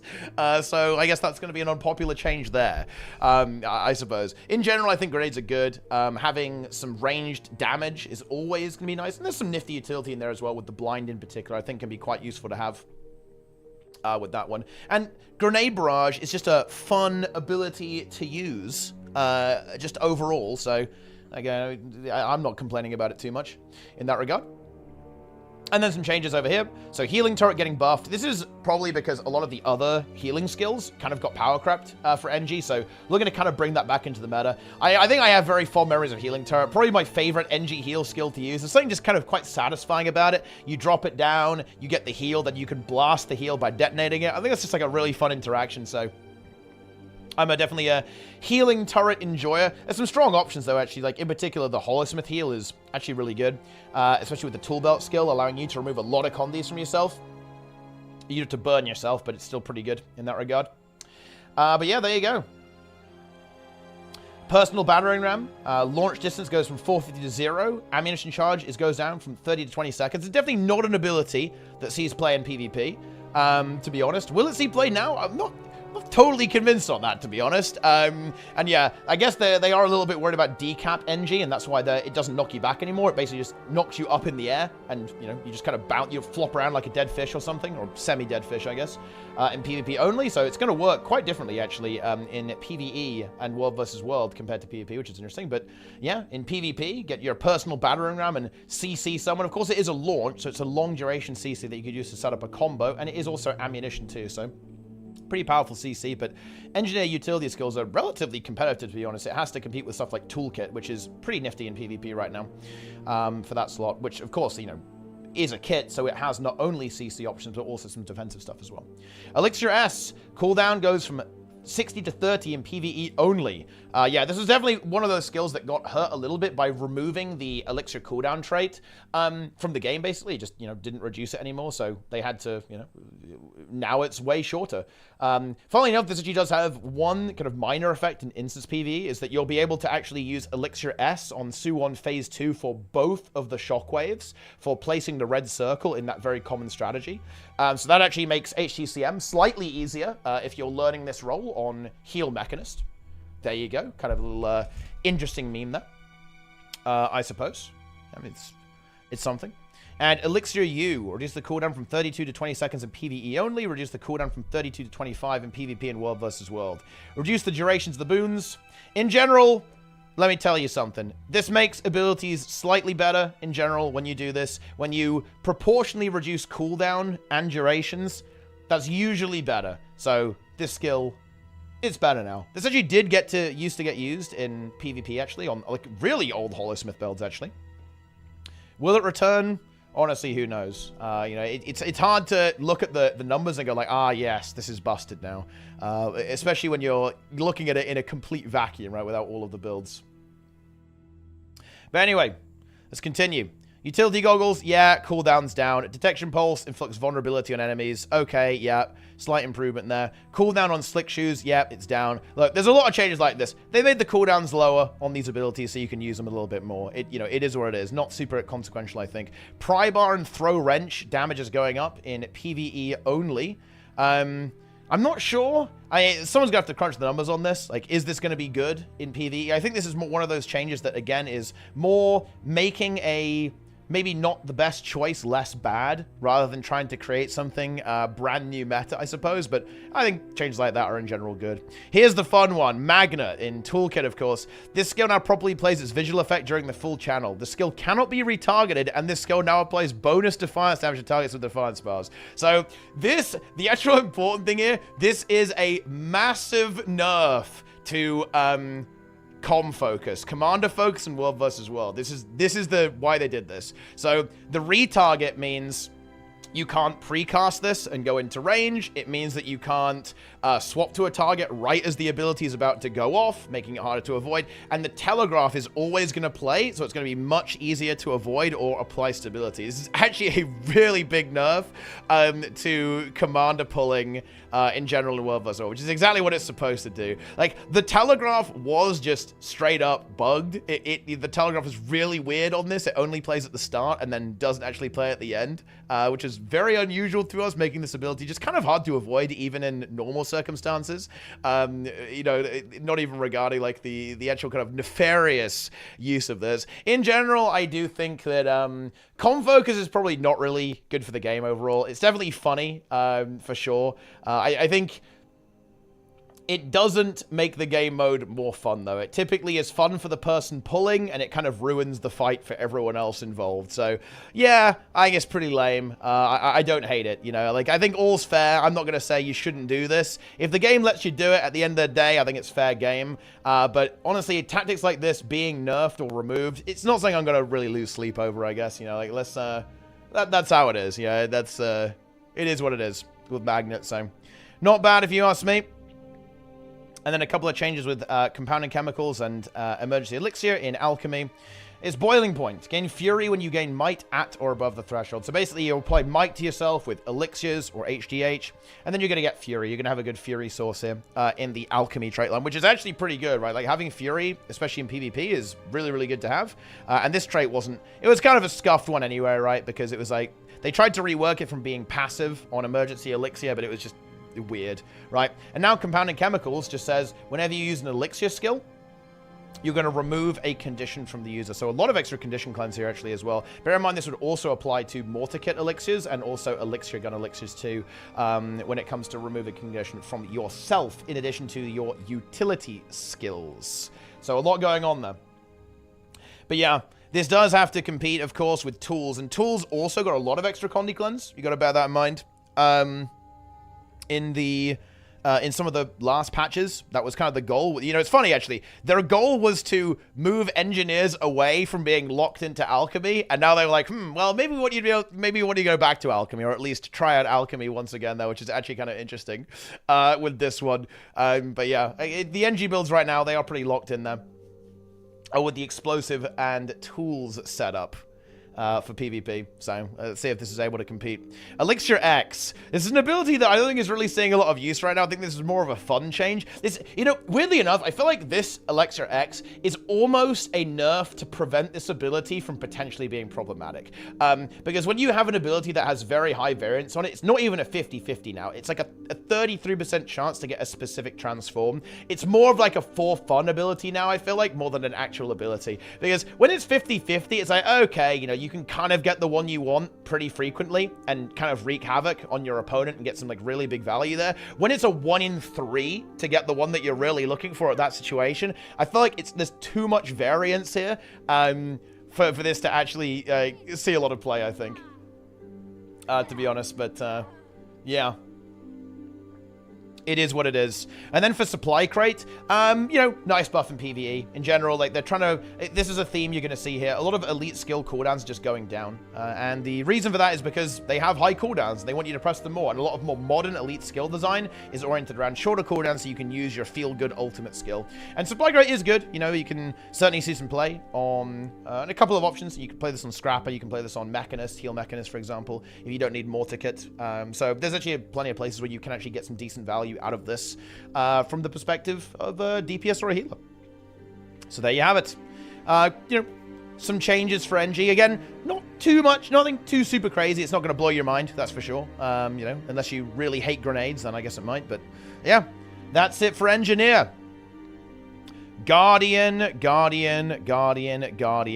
Some miscellaneous changes for Guardian, like Focus Mastery. You get Resolution now. Monk's Focus. You give AoE Resolution when you use a meditation skill. And that's kind of nice for Core Guard in PvP, actually, funny enough, like Monk's Focus. Like kind of like the Judgment build, right? With this core DPS Guardian. So, I mean, you can get some value out of that one. A bunch of utility skills having a much lower cooldown. Save yourselves, Contemplation, Judge's Intervention in PvE. Yeah, sure, whatever. Line of Warding and Ring of Warding and Hunter's Ward. More CC. You get guaranteed CC now when you land these abilities. Super nice for PvE, especially for Heal Firebrand there with your Line of Warding and your DPS Dragon Hunter as well. Just, you know, nice little buffs. More CC is always fun, isn't it? And then Firebrand basically gets some big output improvements. More might on Ash of the Just, which is really nice. You know, might generation is obviously a really big, important thing. Definitely a little bit lower on Guardian compared to other builds, honestly, in terms of might generation or other supports. Like, you want to be able to do 25 stacks on your own. This definitely really helps out with that. More stacks and more duration in PvE. Love to see it. Chapter 4, Shining River. That's the pool you put down that heals. Page cost goes down. Healing coefficient goes up. Daring Challenge. That's the Taunt, AoE Taunt on Tome 3. Taunt duration goes up to 2 seconds in PvE. That's actually a lot more CC, because bear in mind, Taunt is being buffed in terms of the Defiance damage it does. So, okay, more CC. Again, comboed with our Staff line, also doing more CC on Guardian. Nice. Valiant Bulwark. This is the Firebrand Reflect, right? I believe. On Tome 3. Page cost goes down to 1 in PvE only, and Stalwart Sand, that's the resistance in Tome 3, also going down to 1. And you are never going to run out of pages now, because even these kind of more specialized high-power abilities now have a page cost of 1 in PvE. And Lore Master is you get a page every 5 seconds. So between the Mantra, Yeah, the mantra trait, giving you 2 pages back whenever you fully discharge a mantra, and Lawmaster being better, which you don't even necessarily need, even, to be honest. And, of course, the page cost going down. You basically have infinite pages. So, happy days for Firebrand. Oh, wait, hang on. Your application for boons still sucks because mantras are a very small cone and they're really unwieldy.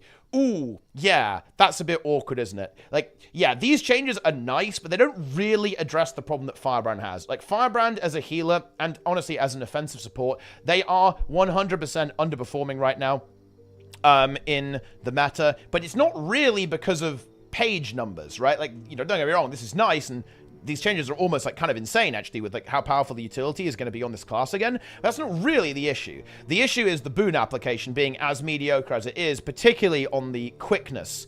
The ability to apply quickness with that cone is super awkward, to be honest. Same with the protection on the heal mantra as well. It's not ideal. That is what needs to be tackled, not this. So will this actually help Firebrand in the meta much? To be honest, not really. I don't think it will. Because it ultimately doesn't address the issue with these Firebrand builds in PvE. And just flat out nothing really happening for PvP or World versus World for Guardian here. It's just, again, very PvE oriented, I want to say. That's sort of, I guess, a very minor improvement for Monk's focus, I guess, in PvP on the core DPS, but yeah, nothing much to talk about there. Yeah, let's move on to Mesmer, I guess. Here we go. We've reduced the cooldown of on a number of Mesmer defensive utility skills in PvE and made some slight improvements to underperforming builds, namely power-based Virtuoso in PvE and condition damage-based Mirage in competitive PvP modes. You know, I watched Boyce play Mirage, and it was a ranked game, I believe, and the man was feeding the entire game. And if Boyce is feeding on a build, it's complete dog shit and unplayable. So, yeah, that definitely adds up. It certainly adds up, actually, that Mirage could use some help in PvP. So, here we go. Imaginary axes. Damage goes up from 4 to 8 seconds in PvP and World versus World. That is, of course, the ambush attack for Axe. And Lingering Thoughts, Axe 2. Reduce the ammunition charge recharge time from 10 to 8 seconds in PvP and World versus World. Is this going to help enough? I'm not going to lie, I don't see it. I think what happens is people target you and you fall over and die, to be honest. There's a lot of damage. I feel like it's super hard to survive on Mirage right now. More damage is nice, and of course, you could kind of push Mirage towards being that assassin-type class, very glass canny that goes in there. Maybe even the amulet we saw at the top, right? The Tyrant amulet could help out with that, like really lean into like a massive power and condition damage burst to overload your opponents, potentially, but I don't know, we'll see. One thing that could potentially help Mesmer builds survive is actually Ether Feast getting a significant buff, which now says you get a Condi removed when you use the heal skill, and 1 extra for each clone. That will be a total of 4 conditions removed, actually. And Condi Cleanse is definitely something that Mirage, in particular, struggles with. The only real source of it that you really have is the Grand Master trait. When you get Mirage Cloak, you remove 2 Condis. So this is actually really nice, I think, for you know, Mirage in particular, but I'm sure some other Mesmer builds that aren't necessarily running Inspiration can kind of get some value out of this, I think, with Ether Feast. So that is some pretty nice potential there as well for this one. Huh. I actually didn't know this was a thing. Phantasmal Berserker. Fix an issue that prevented the initial strike of the skill from counting as a blade for the purposes of activating traits. That is actually really interesting. I did not know that was even a thing. But yeah, there you go. That is now officially a blade. Again, we see the usual assortment of cooldown reductions on all of these utility skills. The Veil one is super cool, actually. I really hope people start using this in the open world. Putting down like a 30-second stealth field doesn't really do anything, to be honest, except for maybe slightly trolling any thieves that might be nearby. But I like that. That's really fun. 30-second Veil in PvE. That's really cool. And Signet of Midnight is also having its cooldown reduced. Not super impactful. I mean, it's a really short cooldown stun break now, actually, for any kind of condition build. So this is super nice if you're on some kind of condition-oriented build. Like, you're in the open world, you're getting stunned a little bit. Really good. And any kind of Condi build, like, there's going to be kind of that condition-style build for open world that's, you know, running around, like, in Celestia gear or something like that. That's going to be really good because you're going to want to take this anyway for more damage across the board. Mass Invis cooldown goes down. You know, nice. It's a fun skill to use. We love to see that. Nothing wrong with that. I got no complaints there, to be honest. And then we have the fun one. Here is another one. Here we go. take a look at this, guys. Signet of Humility. 1, the skill now requires a target. 2, it can't be retargeted. 3, the skill now plays an effect above its target's head. Reduce the cooldown from 6 to 2 seconds in world versus world only. Again, just like the magnet change, entirely oriented at preventing commander focus. So now you can't mow someone out of stealth because they'll see the telegraph over their head to know it's being cast rather than the signet over your head. So that's for PvP too, right? You can't stealth mower. Well, you can stealth mower, but you know, there's counterplay to it basically, as opposed to there being essentially no counterplay. To this. 1, you can't retarget it, very similar to Magnet. This means that you can't precast it nearly as effectively and then swap onto the correct target, and you actually need a target to even begin casting it to begin with, so you're going to have to select the exact right person as opposed to clicking on the correct one while also targeting. And 2-second duration in World versus World means that even if the mower lands, it means that you're going to be able to essentially just use the defensive abilities in mower, particularly the 5th skill, the Evade, and that should pretty much prevent you from just dying with absolutely zero counterplay, which can 100% happen. Yeah, I mean, I think this is probably a pretty sensible change. Again, I think that the commander-focused gameplay leads to some pretty anti-fun gameplay patterns that I don't think are particularly good for the game mode, especially if they want to make it a bit more competitive. Because you've got to bear in mind, they've got to think about what world versus what is going to look like when world restructuring is out, and maybe they even add some kind of competitive architecture that involves winning. Like, the moment winning matters, people will do the most degenerate strategies to win, and I'm not sure if ArenaNet want a universe where, like, running around, like, com-focusing people is kind of like the meta of world versus world, right? So they're kind of, yeah, they're giving that. Yeah, there is a bit of a side effect that it basically deletes it from the roaming meta as well. Like, this is just a dead skill, pretty much. I'm not gonna lie, in World versus World. They wanted to keep it around in PvP, so the duration only goes down in World versus World. But yeah, in World versus World, this is pretty dead, to be honest. Like, they really walloped it. They really did, to be honest. But yeah. That's the situation with that one. And a couple of other, just, you know, like nifty little buffs, more vulnerability on illusion of vulnerability. This is like the domination trait line, right? I believe some free vuln there and PvE only, just making that a little bit better. More vulnerability application on your own. Not that Mesmer really needs help with that, but yeah, okay. And mental gymnastics. This one's actually kind of cool, by the way. This is the dueling trait that says, what is it? When you do a critical strike or something, you gain vigor, I think. Let me just quickly check. I think that's what it does. But I need to. I don't want to spread misinformation, okay? Ah, no, it's when you evade. When you evade, you gain vigor. So this means you can actually get 100% vigor uptime in PvE. Baseline, it's 5 seconds of vigor for a 5-second internal cooldown, just by evading attacks. Pretty cool, actually. I think it's always satisfying when you get 100% uptime from a trait, and, well, there you go. Now you have it. And across the board, a couple more cooldown reductions on some of these utility skills that are kind of pretty bad in PvE. Don't see a lot of play. I think in particular, this one's pretty cool, actually. Blade Renewal, 35-second cooldown in PvE for an immunity, essentially. Although, you might be more inclined to go for the stun break. I feel like having a short cooldown stun break is actually really nice. Really underrated in PvE, actually. Especially when you're in the open world. And again, I think a lot of these cooldown reductions to defensive abilities are very aimed at players who are in the open world, adventuring around, doing meta events, like, you know, progressing their character and just kind of playing through the game. I think that's kind of what's going on here. As well. And then we also have a couple of buffs to Power Virtuoso. Deadly Blades. The duration of the damage bonus, this is power and condition damage, goes up from 5 to 7 seconds. You might be thinking, wait, are they really buffing Condivert? Honestly, not really. It makes it a bit easier to play, but because Condivert has so much insane blade generation, at the end of the day, you basically had this buff up 100% of the time anyway if you were playing correctly, so this doesn't really affect Condivert under good play. Again, makes it a bit easier, but whatever, who cares? Mostly a buff for Power Virtuoso, because now you're going to have more uptime on this, so you get that damage modifier more frequently. And of course, Infinite Forge now says, this trait now causes blade attacks to deal more damage. And bear in mind, that's not just stuff like Shatters, that's a whole bunch of different spells, right? Like, that have the blade tag on them when you're playing Virtuoso. So this is probably going to end up being a pretty sizable, DPS increase, I imagine. Depends what the number is, obviously. We don't know the number, but yeah, Power Vert should be a thing. which is, I'm not gonna lie, quite funny to me. I am amused by this a little bit because we could be getting into the universe where the two really strong range DPS builds are both on Mesmer, or two of the really strong range DPS builds are both on Mesmer. Of course, Condi Virtuoso, maybe not the most popular build in the Guild Wars 2 community. The fact that Power Virtuoso could also end up being really, really strong would be quite amusing. Now, it is worth noting, actually, that Power Vert, I think, is a little bit less oppressive than Condivert, because Condivert also has the insane tankiness with the lifesteal. I guess you could maybe get that with the Zakharos relic from the recent patch on Power Virtuoso, but Power Virtuoso also doesn't have that kind of same ease of cleave and ease of AoE pressure that something like Condition Virtuoso has. It's not a single target build. You can still AoE, obviously, but it doesn't, because of the lack of dagger on the build, it's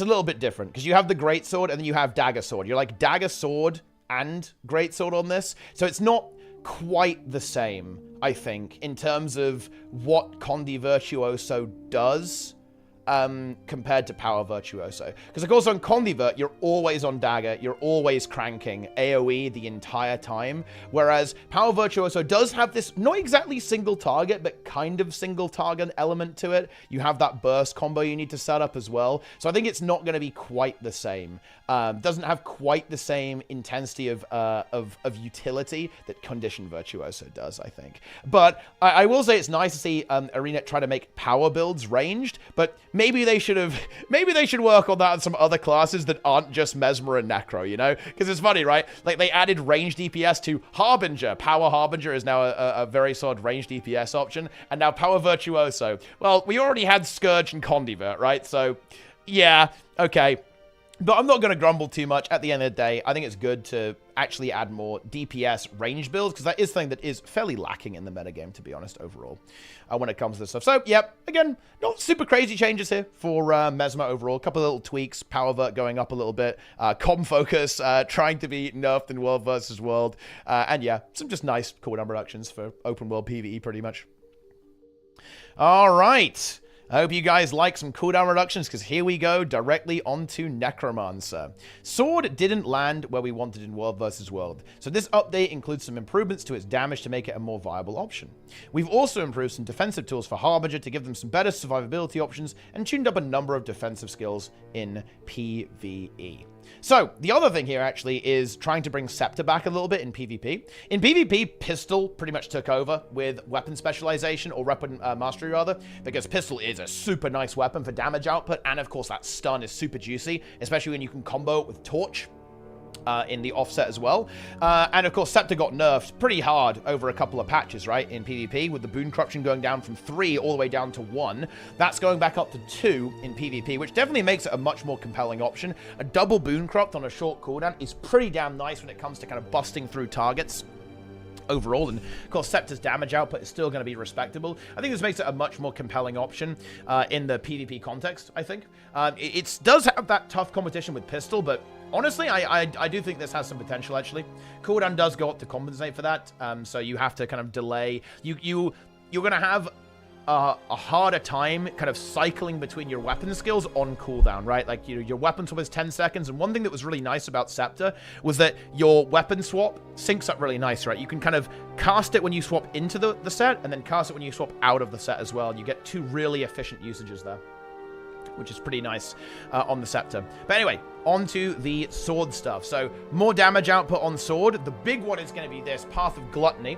This skill now corrupts a boon on targets that strike. This is the leap attack, or one of the leaps, rather, on the sword main hand. This is to kind of make it a bit more comparable to Axe, essentially, because Axe is the kind of the default for a lot of the things you run on Necromancer, because it just has AoE Boon Corrupt, which is kind of the name of the game in World vs. World. So this kind of makes it a little bit more comparable.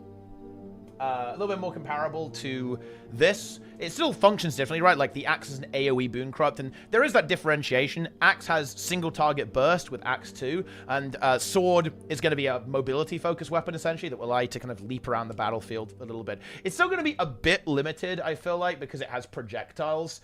You know, it's a bit of a weird one, if you think about it, right? in this regard, because you still have projectiles, which doesn't work super hot in World versus World. You can maybe go unblockable with Reaper, though, of course, and those projectiles will actually be able to land effectively by using the, what is it called? Is it your... Wait. Oh, no. What is it called? The Reaper skill. Oh, I've actually got old. It's over. Oh, is it nothing can save you? Nothing can save you, right? Yeah, it's actually over. What's happened to me? I'm senile. Bloody disaster. Either way, now you've got boon corruption on both halves of the skill. Because Path of Gluttony is corrupting a boon on target, and then Gorge is the second, the flip over skill there, right? So you still have the double corrupt there on this weapon as well. So Sword being brought up a little bit here in World versus World. In this regard. We're kind of redistributing the boon corruption from the second skill to the first skill as well. Gorman dies. Power coefficient goes up from 0.6. This is the offhand sword, of course. I believe. The sword 4? Actually, dude, I don't know. I need to know the weapon skills. I don't know. I know where they are, but I don't know like what slot they're in. I haven't messed around with these new weapons nearly as much as I perhaps should have. I'm out of the loop, guys. I'm out of the loop. But yeah, you can Gormandize people in World versus World now as well, with a bit more damage. Pretty good stuff for the offhand. Of course, Focus is still going to be a pretty good choice, right? Like that Spinal Shiver is always a popular target, I think. To land that on someone is always going to be fun. But anyway, a couple of other changes here in PvE as well. Just cooldowns going down on a lot of these abilities. Spectral Ring getting the treatment that we saw on the Guardian stuff and, well, all the other abilities that work this way. You're going to get an initial strike of CC when deployed in PvE. This actually could be interesting. Like, Necromancy utility skills, especially on Heal Scourge, are pretty flexible. This could mean that you just take double CC now. You don't really need Signet of Undeath that much on Heal Scourge, and except in, like, very extreme scenarios when it's a complete feeding frenzy. So you could actually just take Spectral Grasp and Spectral Ring for just a double CC for even more Defiance bar. It already has great CC, so if you want to take even more, you could go ahead and do that as well, which definitely could be good.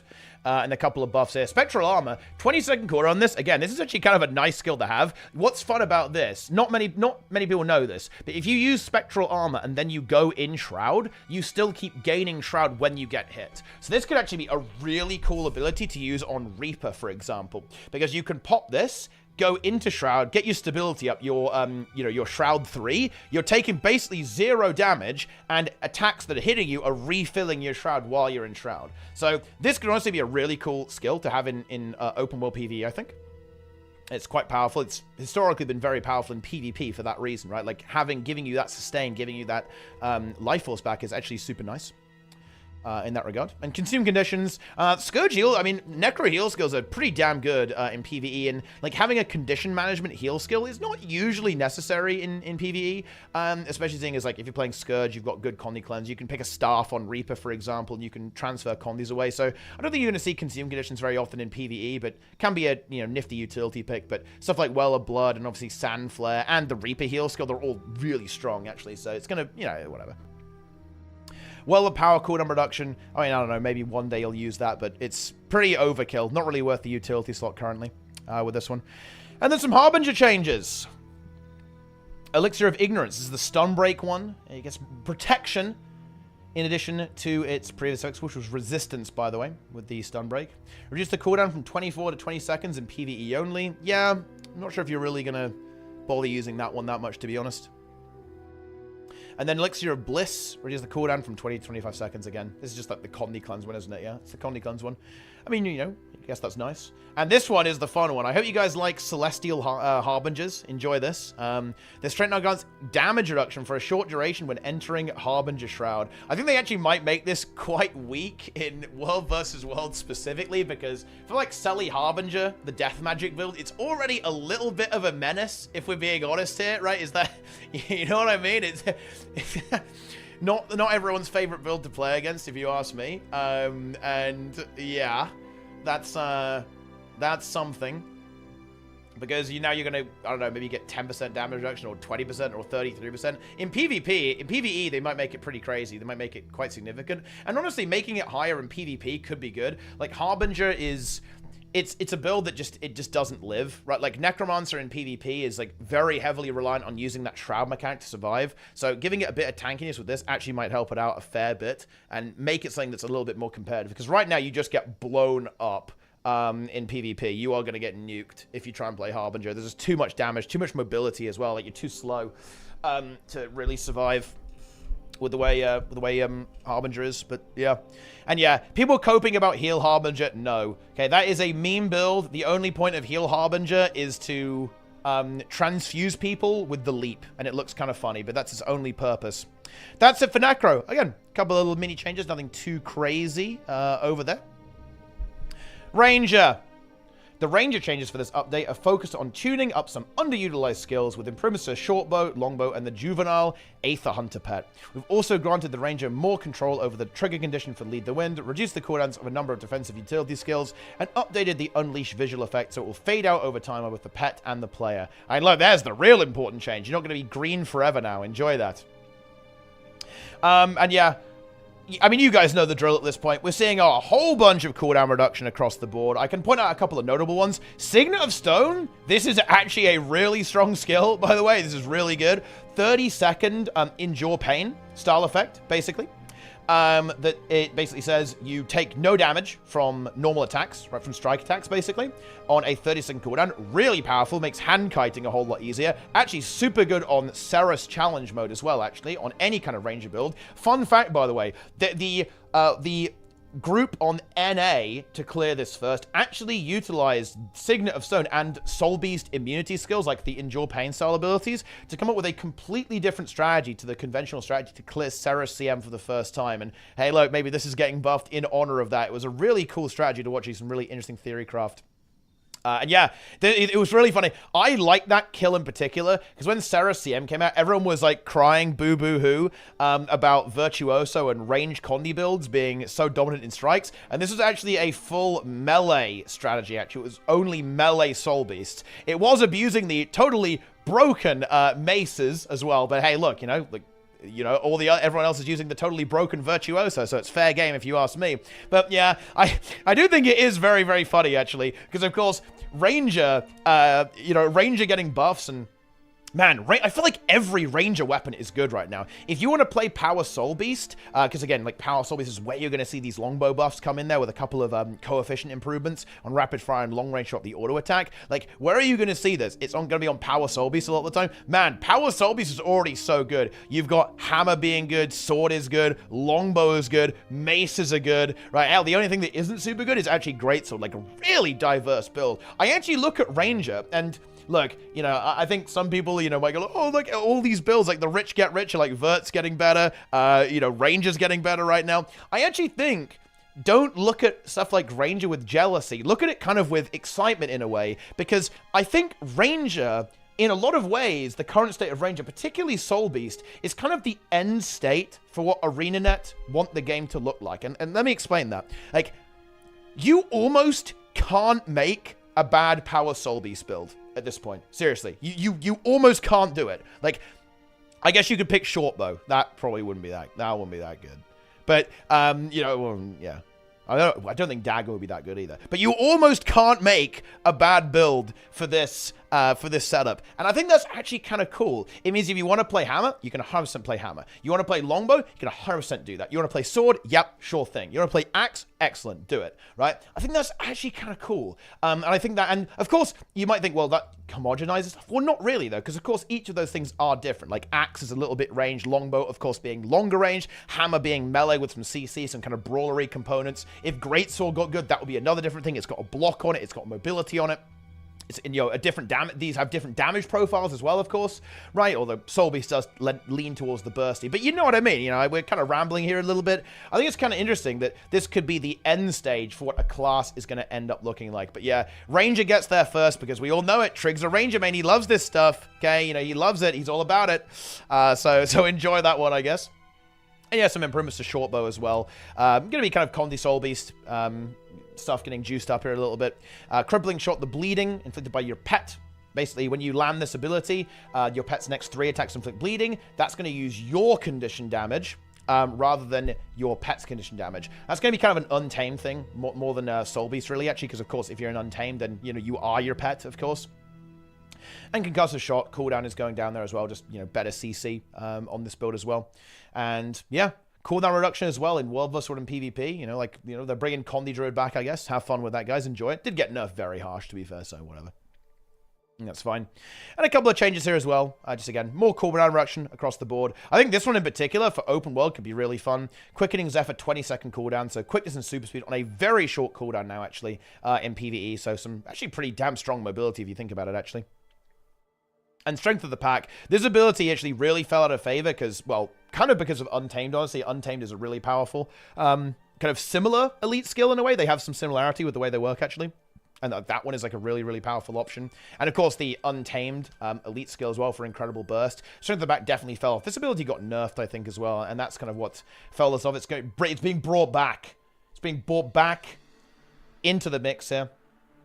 Might be a little bit more of a consideration in PvP and World vs. World. And this one is cool, actually, for PvE. So, Spirit of Nature was a little bit obsoleted by the Glyph of the Stars rework. Because it was kind of a very similar thing. It was like a revive elite skill, and Glyph is just better, to be frank, a lot of the time, almost all the time, with the way it works. It has the downstate prevention. It has the boon application as well. It's like a channel thing you can put down that pulses and keeps reviving people. It's honestly a godlike skill.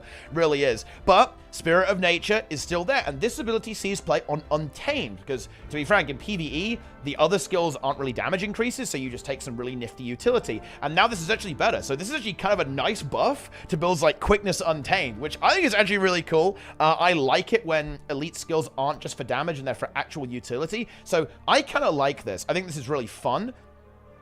Seeing this have its cooldown reduced. Really fun. I like that. Kind of a skill that lost its identity, and I like that it is going to still continue to see play in a slightly stronger form as well. I think giving one way to balance support builds is to absolutely do stuff like this. I think it's really cool to give stuff like, oh yeah, well, Quickness Untamed maybe doesn't boon quite as well. It doesn't have stability, for example, compared to Herald, but maybe you don't need that. Maybe you can say, well, someone else can do the stability, and you've got a really cool revival elite skill that comes packaged in with your build. That's a pretty interesting way to balance things, I think. So that's not bad. Nice little change there. Lead the Wind. No longer grants boons when striking a target at giga long range over 1200, which, let's be honest, when does that? Doesn't happen super often, does it? And now grants boons when using point blank shot. The very obvious gameplay here, actually, very obvious gameplay on Lead the Wind is going to be point blank shot directly into rapid fire. I think that's going to feel really good, actually, if you can land that combo. It does require marksmanship, though, and this is kind of a PvP-oriented change, to be honest. Like, the other traits are going to be more DPS in the PvE context. But, yeah, this is going to be very... And honestly, the duration could be kind of cool, actually, how much uptime you could actually get on this in PvE. You might get decent quickness uptime, actually, which that's another thing. But anyway... the thing is about in PvP, I think taking marks is a little tricky right now on a lot of ranger builds. In that context, they're kind of a little bit more aimed towards the brawler style. Like, you know, we did see some nerfs to maces, which is very targeted at Untamed in PvP right now, because maces are... They were good. Let's put it like that. But yeah, I'm not sure if marksmanship is coming back just yet with just this change on its own, to be honest, because especially in, I guess, what you would call, I guess, high-level competitive, because Longbow Ranger is very good against players who aren't familiar with the timings and how to dodge that combo. It tends to lose a lot of its value, actually, when you're interacting with players who are going to kind of see this one coming, if that makes any sense. It's like you have your combo, and then you're like, oh, well, if you're still alive, I guess I'm in trouble, you know?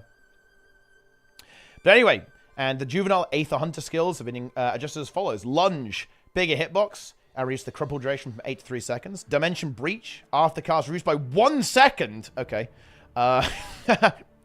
Leyline Vortex, increase the power coverage from 0.3 to 0.5 in PvE only. Leyline Vortex Soul Beast, this is the Soul Beast abilities now. Increase the number of hits from 4 to 8. Reduce the Torment Sacks per hit from 2 to 1. Reduce the power coefficient from 0.6 to 0.35. Basically, they just halved it and doubled the amount of hits. So this is kind of like a field change rather than a numerical change, more than anything else. I'm not gonna lie, I'm not sure if anything's really using this pet, but I mean, Trig loves changing pets, so there you have it, I guess. Very, very good. All right, next up, some Soul Beast changes here. Power cut. Look, They forgot to nerf it. Look, it does CC. It has to do 0.01. Boom. World vs. World in PvP on your Prelude Lash. That's the pull and immobilize that you get on a variety of pets when you're a Soul Beast. And the Tail Swipe. Fix an issue that prevented this from being affected by quickness. Huh. That's a really weird one. How about that? And then Doliac Stance. Mutate conditions. Cooldowns going down in PvE. You know, this skill is kind of a beast skill. Look at Doliac Stance. Look how stacked this is. This is such a great skill. Like, and bear in mind, you can stance share this as well. So, like, how long is it going to be until this skill is actually just busted? Honestly, it might just be now. Because bear in mind, this gives 6 accessibility. It makes you immune to movement impairing conditions. Negative 33% damage taken that stacks with protection. And it's a stun break. This has got to be one of the best skills in the entire game, to be honest, at this point. So yeah, again, similar to what we saw before, going to be really sick in open world. Great ability in open world for any kind of Soul Beast build that kind of out there in the jungle. You're doing meta events, like there's a bunch of CC going out. You slap that on, you're immune to damage. You can share it with your friends as well. Crank some DPS. And then away you go. Boom. Fix an issue that caused the skill to impose a 1-second global cooldown. What a random bug on Wing Buffet, by the way. What is that? Okay, I mean, I'm not sure I have much contra. That's a very amusing bug. And then Toxic Shot. This is the ambush on the Untamed Shortbow, I believe. Velocity goes up by 33%. The skill now weakens regardless of whether the target is poisoned. Increase the poison and torment durations from 5 to 6 seconds. So again, I think the overarching theme of this is that they want Shortbow on Conditioned Untamed just to have a little bit more punch, pretty much. It's going to be the goal, though.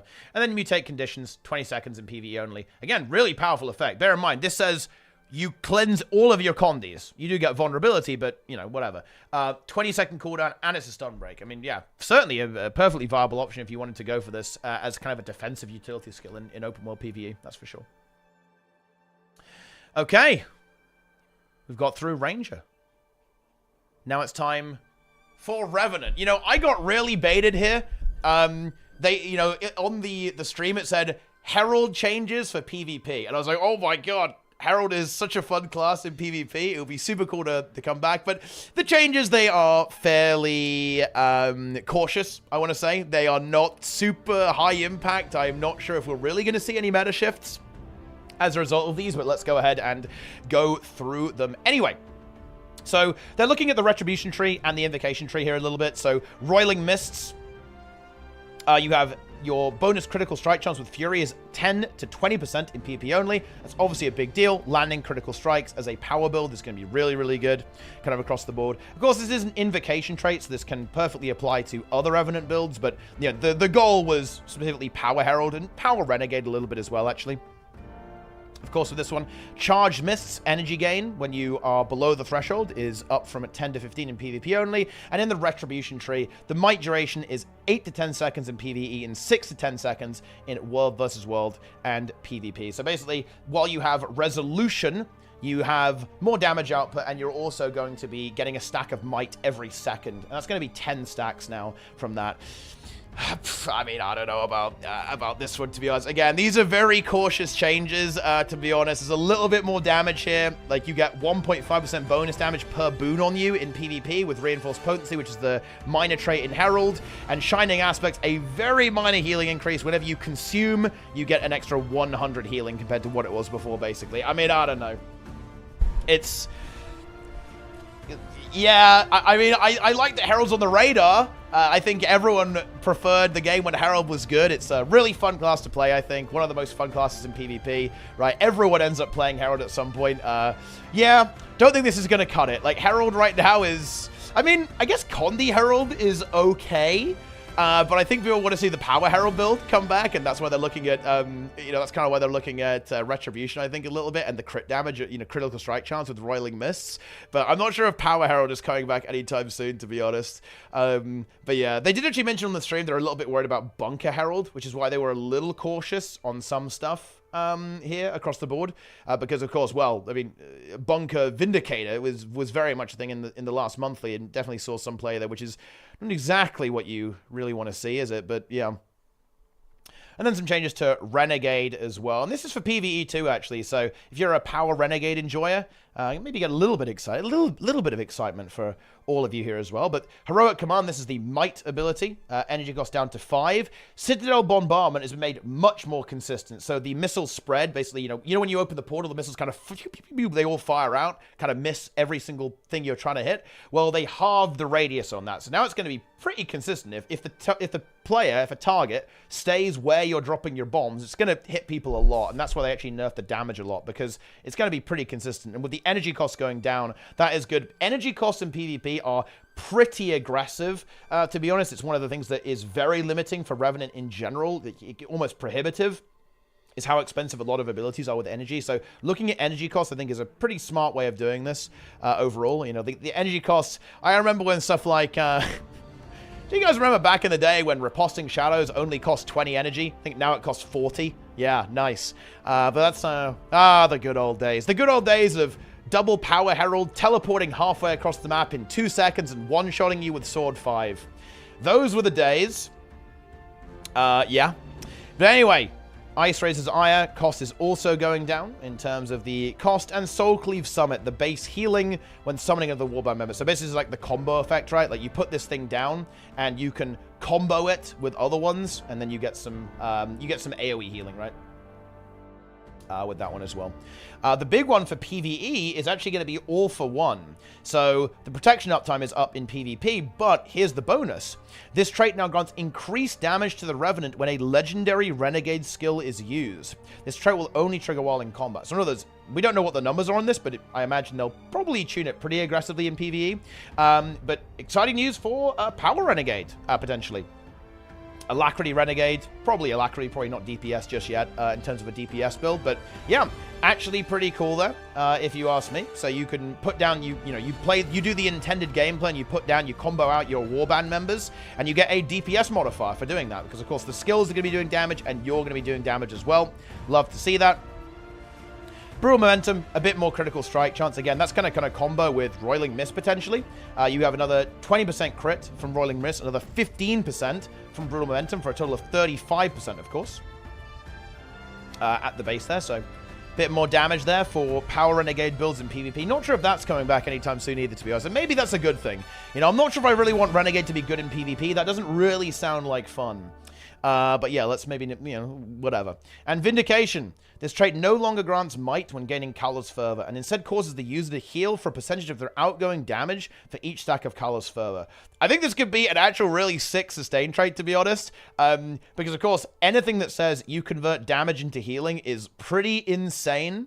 Realistically, that's going to be crazy. It did give you a lot of might, which was actually kind of nice for kind of self-sustain builds in PvE, but now it's going to give you, there's plenty of other ways you can get might, right? Like might is relatively easy to come by, but lifesteal, that is relatively uncommon. This could turn you into an absolute sustained beast. Again, depends on the numbers. If it's like 1% per stack, then, well, I guess it's not that exciting. But honestly, given how insane sustain is in PvE right now, stuff like Untamed getting ridiculous lifesteal from its Grandmaster trait, I mean, honestly, this might actually end up being pretty generous and maybe even pretty exciting. This could be a really fun trait to mess around with if you're in some kind of self-sustained scenario. This could end up being really powerful, I think. And, Renegade is a kind of a bit of a favorite for kind of open world content. It's really, really good at dealing very good sustained damage and self-buffing itself, so there's some potential there, I think, with that build. But yeah, in PvP, I don't think I'm seeing it. I'm not sure I'm seeing Renegade coming back anytime soon, to be honest. It's the meta right now is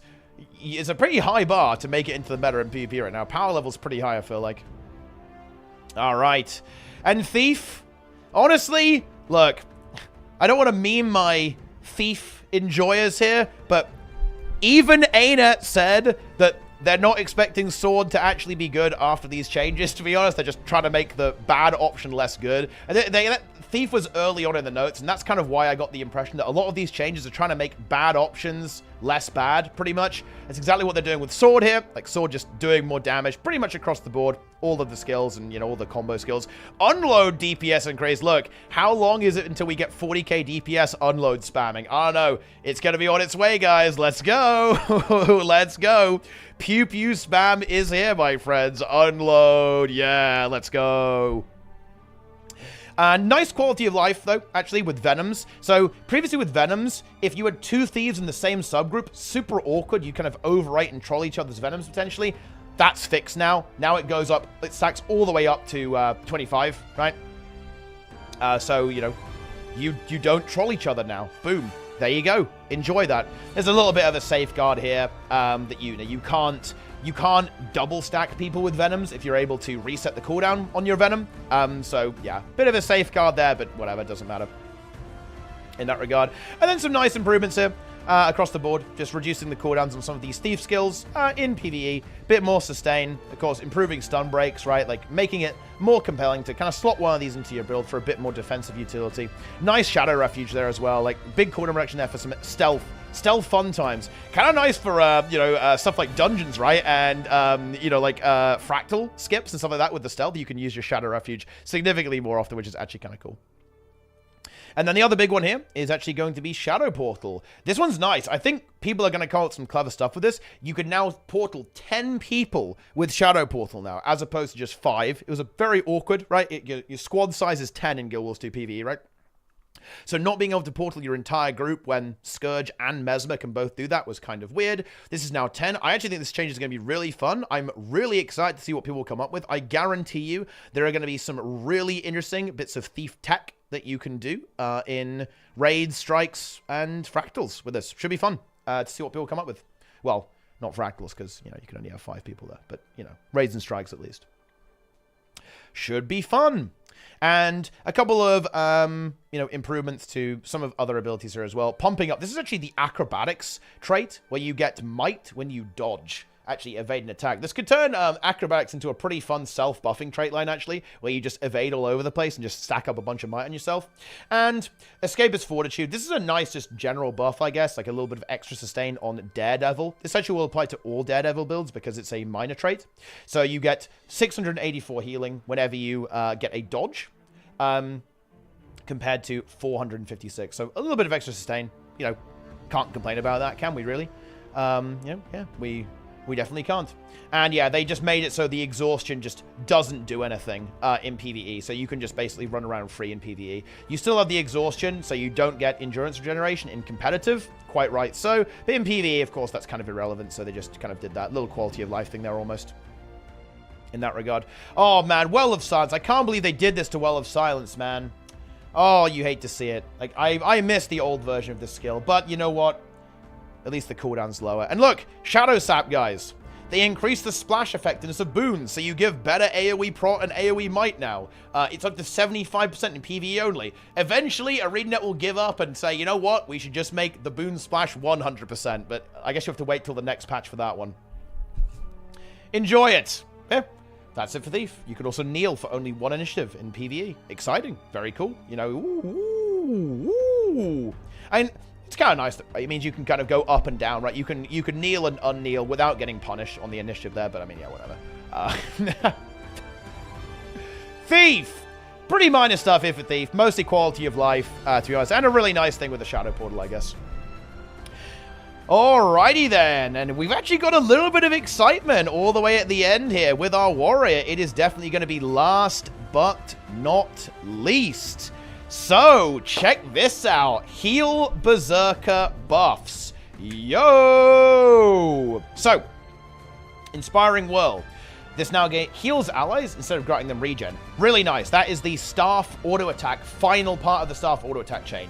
In general, regen is pretty easy to get in PvE, so a lot of the time it's like your auto attack is a do nothing almost. Like you're like, oh, okay, wow, that's exciting. Finishing my auto does nothing. Now it's going to heal people, so more sustain. Here's the big stuff though. Here's the really juicy stuff. This is fun. The banner changes. Battle standard. That's the res elite skill. Boom. Cooldown down to 90. Really cool in PvE. Means you can just res significantly more frequently. Really fun skill. And really good for Heal Warrior. And of course, you can actually slot this into your DPS Warrior build too. You have to give up Headbutt, which don't really want to do, honestly, on Berserker, to be fair. But on Spellbreaker, you can definitely slide it in there at a relatively minor loss, unless you need that specific boon removal utility. With that, and Heal Berserker is going to also have fun with that as well, with being able to revive people. But here's the big stuff. Banner of Tactics. Finally, 1 stack of stability going up to 5, and the cast time is going down from 0.8 to 0.3 seconds. And the aftercast goes down as well. Wow, nice. Same thing as Banner of Defense. Super cool for all support warriors. Cross-game mode, actually. Gonna make it way easier to stun break allies in competitive modes. You can get your stability at the right time in PvE way better. It's 5 stacks instead of 1. I mean, wow. Actually, really good change. In my opinion, for both of these. Same thing with the Aegis, right? You can be way more reactive and snappy with your Aegis. I will complain about this. This is actually not the change I would have liked to see. I would have liked to see it even further, that you can precast your banner down and then you have a flip skill that applies the effect when you need it. Because my issue with these skills is that look how stacked they are. You put it down and you're going to get super speed, stability, and pulsing resistance, right? Like, what if you only want half of that and you want half of it later? I think this is definitely an issue with Warrior. A lot of its abilities are hyper compressed right now. They're very stacked, so it's hard to kind of use them in a granular way. I don't know, that's a grumble, and I don't think Heal Berserker is getting like mega OP, but these are some pretty nice changes. But let's be honest, the build definitely still needs a little bit of work overall to find its place against the giants of Chrono, Scourge, and Druid. Let's be honest there. But overall, I actually like these changes quite a lot. And then, of course, we have some general improvements. I'm sure we're all used to this by now. Endure Pain. That's kind of a cool one, right? 30-second Endure Pain. Cooldown. Actually pretty good, to be honest. Stun Break and Damage Immunity. Again, going to be fantastic for some of those open world situations. Same thing with Balance Stance, honestly. Some nice stability application just across the board. And a nice stun break there with a 25-second cooldown. Dolyak Signet. You know, whatever. You know, kind of a fairly similar to these and how you might go about using it. 25-second cooldown now again. Boom. There it is. Easy peasy. Frenzy. It's actually looking at a fish attack for Frenzy here on my little API right there. But of course, it is the ability that we know and love that is going to give you some quickness when you use it. In that regard, yeah. Nice for Handkite Warrior as well on Endure Pain. That's kind of a fun one too. Stomp, cooldown. I mean, honestly, Stomp's kind of a fun ability to use, so cooldown goes down. Blah, blah, blah, blah, blah. Same thing with Signet of Stamina. Yeah. Okay. But now we do have some other changes to talk about to the Tactics trait line. So, Martial Cadence. Soldier's Focus grants boons to affected allies. We already know this one. You're going to get stability in PvE. But now you also recharge Soldier's Focus, which, bear in mind, what does that do? That's the kind of the concept of Tactics. It's like a AoE heal. It's going to give might. It's going to give us stability when we weapon swap. This is exciting because it means you can get it on demand, right? This is really exciting. You can get that on demand. So when you need that stability stack, boom, you can access it. When you need that healing, boom, you can access it. That's really cool. Very similar to how the Let Loose trait works in Untamed with the weapon swap activating it. This actually, I think, is a really nice playability improvement for Heal Warrior. I think it is also kind of annoying that it kind of competes with Shout Heal. Obviously, it's in the same area as Shout Heal, but in a way, it kind of has a similar function because it's already kind of going to be providing you extra healing with the Soldier's Focus anyway. So that's also a really nice change. And here's another pretty cool change, actually. And again, this is going to be aimed at Heal Warrior. It's Heightened Focus is what this is. This is a Grandmaster in the Discipline tree. Right? A Grandmaster in the Discipline tree. And this one says, now, when you get increased outgoing healing when you strike an enemy with a burst skill based on the adrenaline spent. And, of course, this will be competing with Burst Mastery, and this potentially might make you run into some adrenaline issues on builds like Heal Warrior, which might be a little bit awkward to kind of keep up that adrenaline generation because you won't be getting the refund anymore with Burst Mastery. But more outgoing healing is going to be good. It might be like 10% per adrenaline, let's say. So 30% if you get a full adrenaline off. That pretty scary number, but in PvE, honestly, they can get away with that because the build is not super strong anyway. That's going to be pretty cool, I think. And that will be fun gameplay too, right? Because that means you land a big burst, then you unleash your healing right after that. I think that's kind of a pretty cool gameplay style, actually, for a build like this. So I'm liking the design on that. And a nice change, right? Like, one thing that Warrior is struggling with as a healer is that you kind of need to have 2 good trait lines, right? Like, and Warrior has, well, I mean, now it kind of has to, right? Because Discipline, of course, gives you the extra healing as well. In Stalwart Focus. And of course, now you're going to have access to this Heightened Focus trait that's going to give you the extra healing when you spend your adrenaline as well. which is pretty cool. And then Shrug It Off, also in the tactics trait line, of course, is going to now activate on your heal skill, rather than passively when you get a number of condies on you. This is honestly just a straight buff, because it would just randomly proc in competitive, maybe when you don't really need it to. Now your heal skill is just going to give you an extra AoE condition. It will cleanse your allies as well. Yeah, that's just good, to be honest. That's just like a better thing. And it's 3 AoE condi cleanse as well in PvE, which is pretty cool. So when you use your heal skill, you're going to be passively cleansing conditions from your allies as well. Restorative Strength, actually, this is kind of an interesting change. You get resistance when you use your heal skill in addition to might. Honestly, a much better skill. This is kind of a weird one. Oh yeah, you get 5 might. Like, wow, very exciting. Of course, you could combo that with Might Makes Right, which is a very common thing to do, but I think it's a much more exciting thing now that you get resistance when you use your heal skill as well, which is going to help you kind of evade any kind of snares with that kind of stuff. And it looks like they do want to help Warrior kind of come back into the mix in PvP as well. I think very likely, in particular, Spellbreaker. They want strength to be more of a consideration instead of defense, right? If you want to go in that direction, by improving the might stacks on Reckless Social, giving you that resistance on Restorative Strength, and the better sustain, of course, on Might Makes Right. This is like the classic Spellbreaker build, right? The classic Strength Spellbreaker build. I think a lot of people like, so, you know, they're trying to nudge that back into the game a little bit. And oh my goodness, look, they're trying to make one of the... some of the most garbage skills in the game playable. Holy shit, it's happening. Man, the Spellbreaker utilities have got to be some of the worst. I feel like Catalyst ones are also pretty bad, but at least the Earth Shield one saw a little bit of play. These ones kind of suck. Like, outside of the very niche GVG kind of spotting meta with your Spellbreakers, and then even then you ideally want to swap out of that. That's the funny thing, right? You actually want to kind of skill swap that. You don't really want to be going with that stuff, but yeah. Some buffs here to Featherfoot Grace and Sight Beyond Sight. Resistance Super Speed goes down from 5 to 4, but the cooldown goes down to 25 seconds, and 20 seconds in PvE only. So again, yeah, in general, that's better, right? Like, is it gonna fit into builds? Honestly, I really have my doubts, but it might be a fun skill to use in PvE, so there is that. And this also removes 3 non-damaging conditions from the user. Some pretty good roleplay here, I think, actually, on Sight Beyond Sight. You know, it will remove blind from you, right? Like, well, it already does, but now it will remove everything from you. It will remove blind, and it's also going to remove stuff like, you know, cripple and chill, all that kind of stuff. From you too.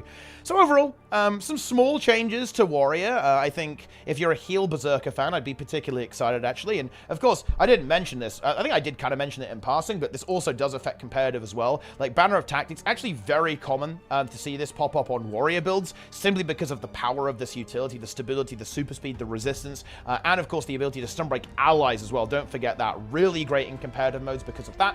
And now that you're going to be able to be way more reactive with it, way snappier, that's going to empower this ability much more when it comes to actually using that for your defensive utility, for your team. But yeah, that's going to just about do it. That is the entirety of the balance patch. That took a little while to go through, actually. There's a lot of changes. There's a decent amount to talk about.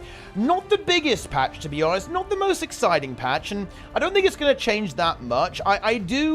I think I will actually be a little bit critical here, actually, of this patch, because none of the changes are bad. Let's actually get that out of the way first. Like, the changes are definitely not bad, but they are not super high impact, if we're being honest here.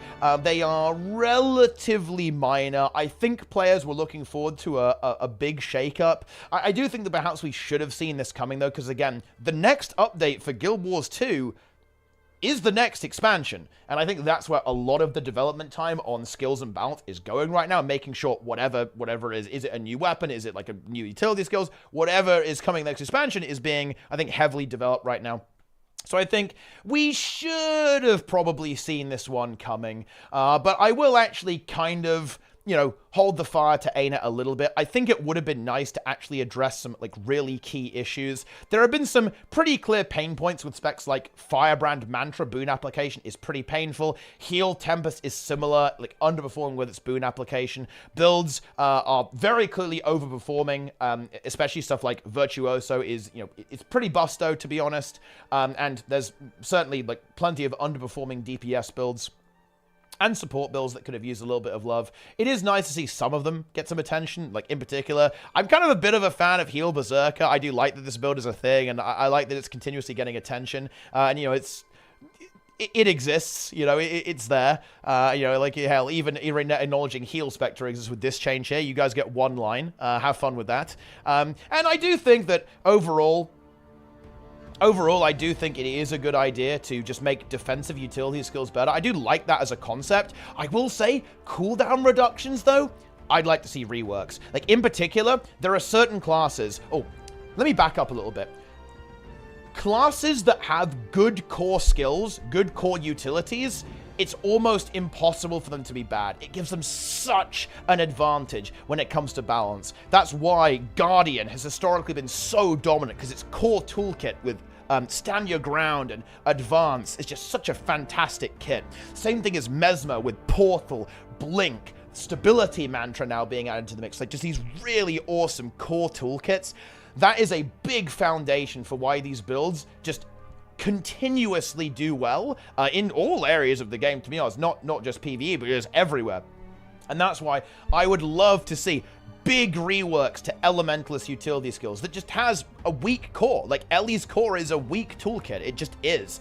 Same thing with Tempest utility skills. They've fallen behind in terms of how powerful they are. What the hell are Catalyst utility skills? What the hell is even going on there, right? Like, I think these are the things that I would have loved to see targeted in a patch like this. I understand that you know, there's only so many hours in the day. They can't do all of this stuff. But I think this patch, I will say it is a little bit underwhelming, if I'm being perfectly honest. Like, again, like I said, there's nothing bad here, in my opinion. Like, all of the changes, I think, improved the game overall, but definitely something that I think a lot of players are excited for. Players are really hyped for these changes. I think they love to see the game change. They love to see new builds and new ideas come into the game. And I feel like that patch is not really going to deliver on this that much. I hope I'm wrong, obviously, and we see some, like, crazy stuff that people come up with, you know, when the patch actually drops. But I don't think so, to be honest. It is going to be very similar before, and I don't think there's that like, oh shit, I've got to log in. I need to log in right now and play this. I don't think we're really going to have that experience with that patch. But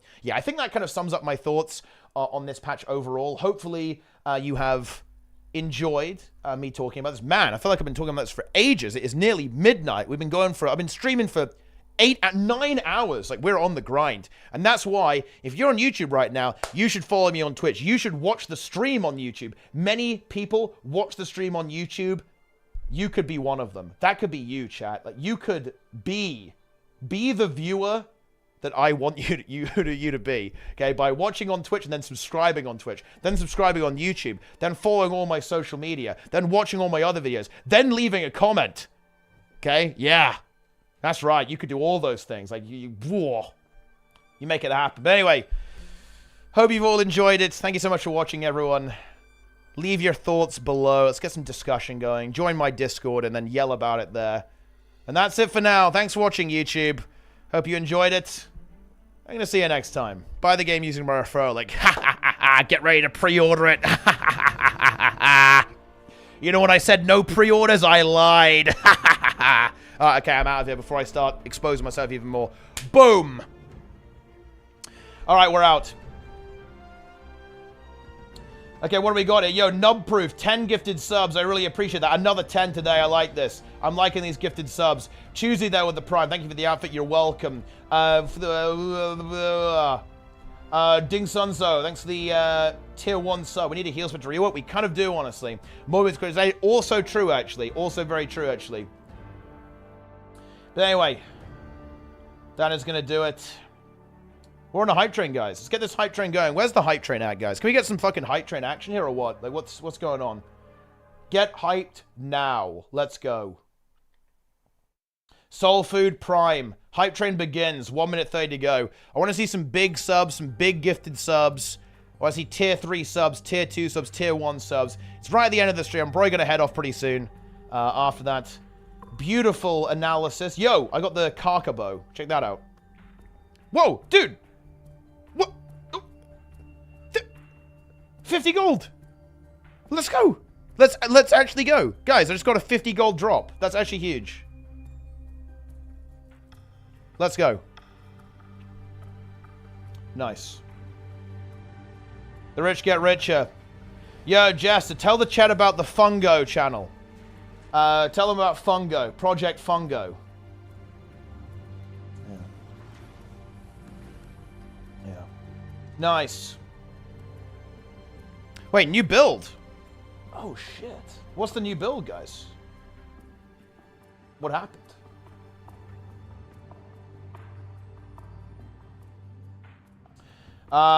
Vengeance X, thanks to the Prime there. 100% leveling up the hype train. Very, very, very nice.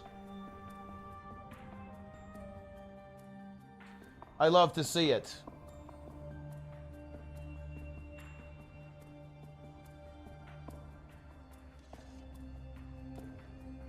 Updating the scaling of defend events to fix an issue impacting the health of lords in castle, keeping tower events. Fix an issue that caused the chapter 12, the secrets to the score that survives the soul. Oh, okay, nice.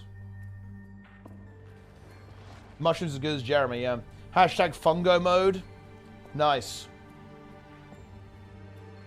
Hashtag one day no silo.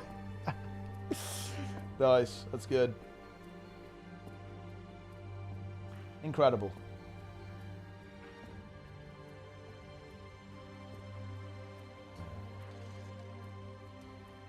Queue up. Yo, Cranel in the chat. Dude, when...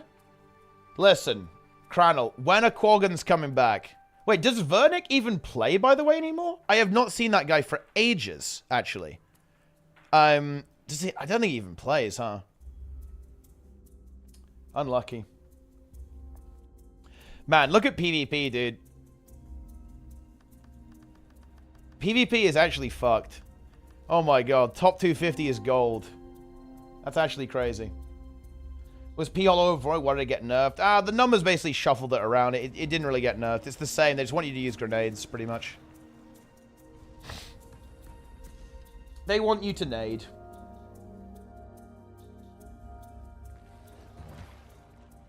Guild Wars 2 fans have Stockholm Syndrome? Man, I swear. I left the game behind a year ago as I started to realize I wasn't having fun with the game anymore. Every day was another day I had to hope my favorite specialization wasn't going to get gutted like all the rest. I just couldn't deal with it anymore. Noticed some Guild Wars 2 posts showing up on my subreddit feed recently though, and lo and behold, wouldn't you know it, the most liked posts are revolving around negativity associated with this game. When are you guys going to give it up? I'm a firm believer of make your voice heard, don't get me wrong here, but the devs have proven time and time and time again they do not listen to the right criticisms. How long does this insanity have to retread itself for that concept to stick? Guarantee, if I looked up the teapot on YouTube right now, it would be more coping about the future of the game. Dude, this guy has not been watching the stream. Somehow the future is always going to be brighter, yet it never truly is. Never have I seen a more deluded community. At least WoW players know they will never have true improvement, and choose to say anyway because they're masochists. Maybe Destiny fans come close, but they got fed up eventually. At the end of the day, I'm not telling anyone how to live their life. If you're fine with how things are, have fun. Just a random... This is a troll, right? Hang on. Is this a new account? Holy shit, it's not a new account. Oh my god.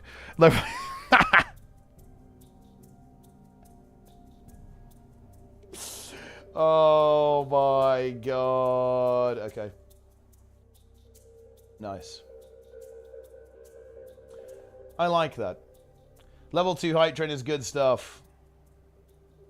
Yeah. Wait, it's plat, not gold? No, it's gold.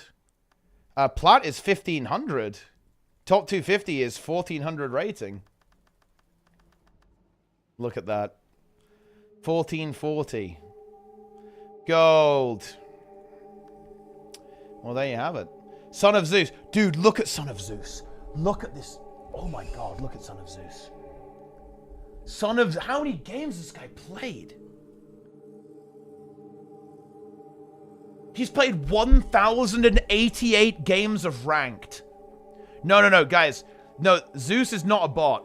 Zeus is a streamer. He streams. He streams like all his games. He's Son of Zeus. He's no bot. Frozen Men. Shout out to Frozen Men. One of the most legendary players. He played Minion Mans before it was cool, guys. Sometimes Frozen Men would just queue ranked. Full minions. I'm talking full minions before it was even good. Death magic, the whole thing. Nice. Frozen Men.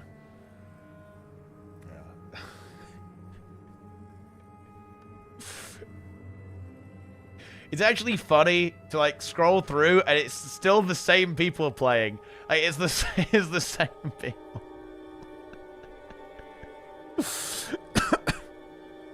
You honestly love to see it. Yo, Crunch is playing. Incredible.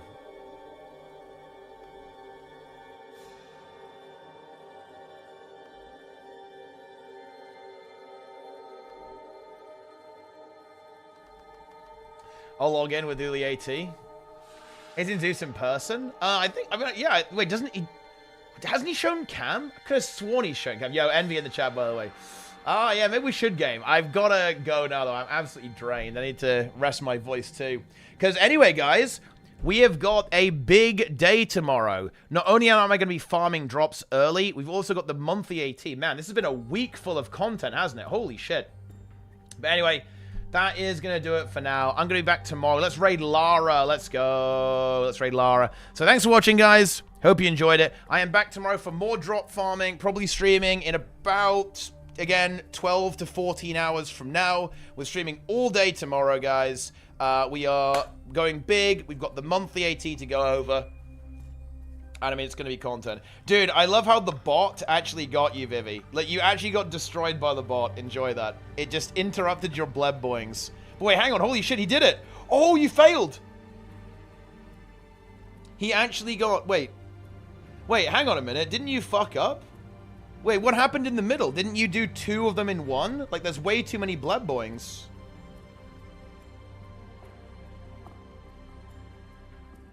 Yeah, something went wrong there with those bleb boings.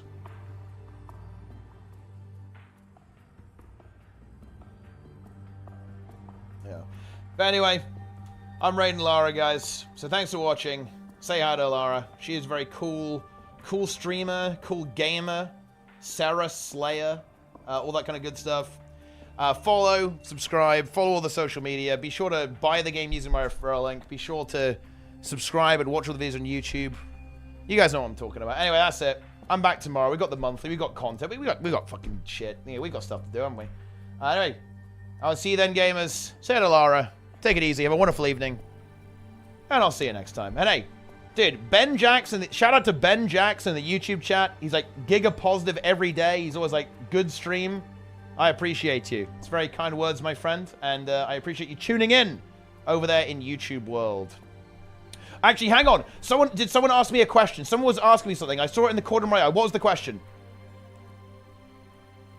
Other secrets of the obscure, new weapons unavailable in PvP within the expansion. Actually, no. They might not be anymore. I think they were enabled, but it was a bug. And now they might not be anymore. I don't know, though. But yeah, I can understand why you were confused by that, Gon Kaladar, because yeah, I think there was a bug that gave you the weapons in a patch, but then they might have fixed it. So yeah, there you go. That might be the situation. I have now answered it. Boom, there you go. Yeah. Nice. Actually, that's a ban for you, Triple Speak.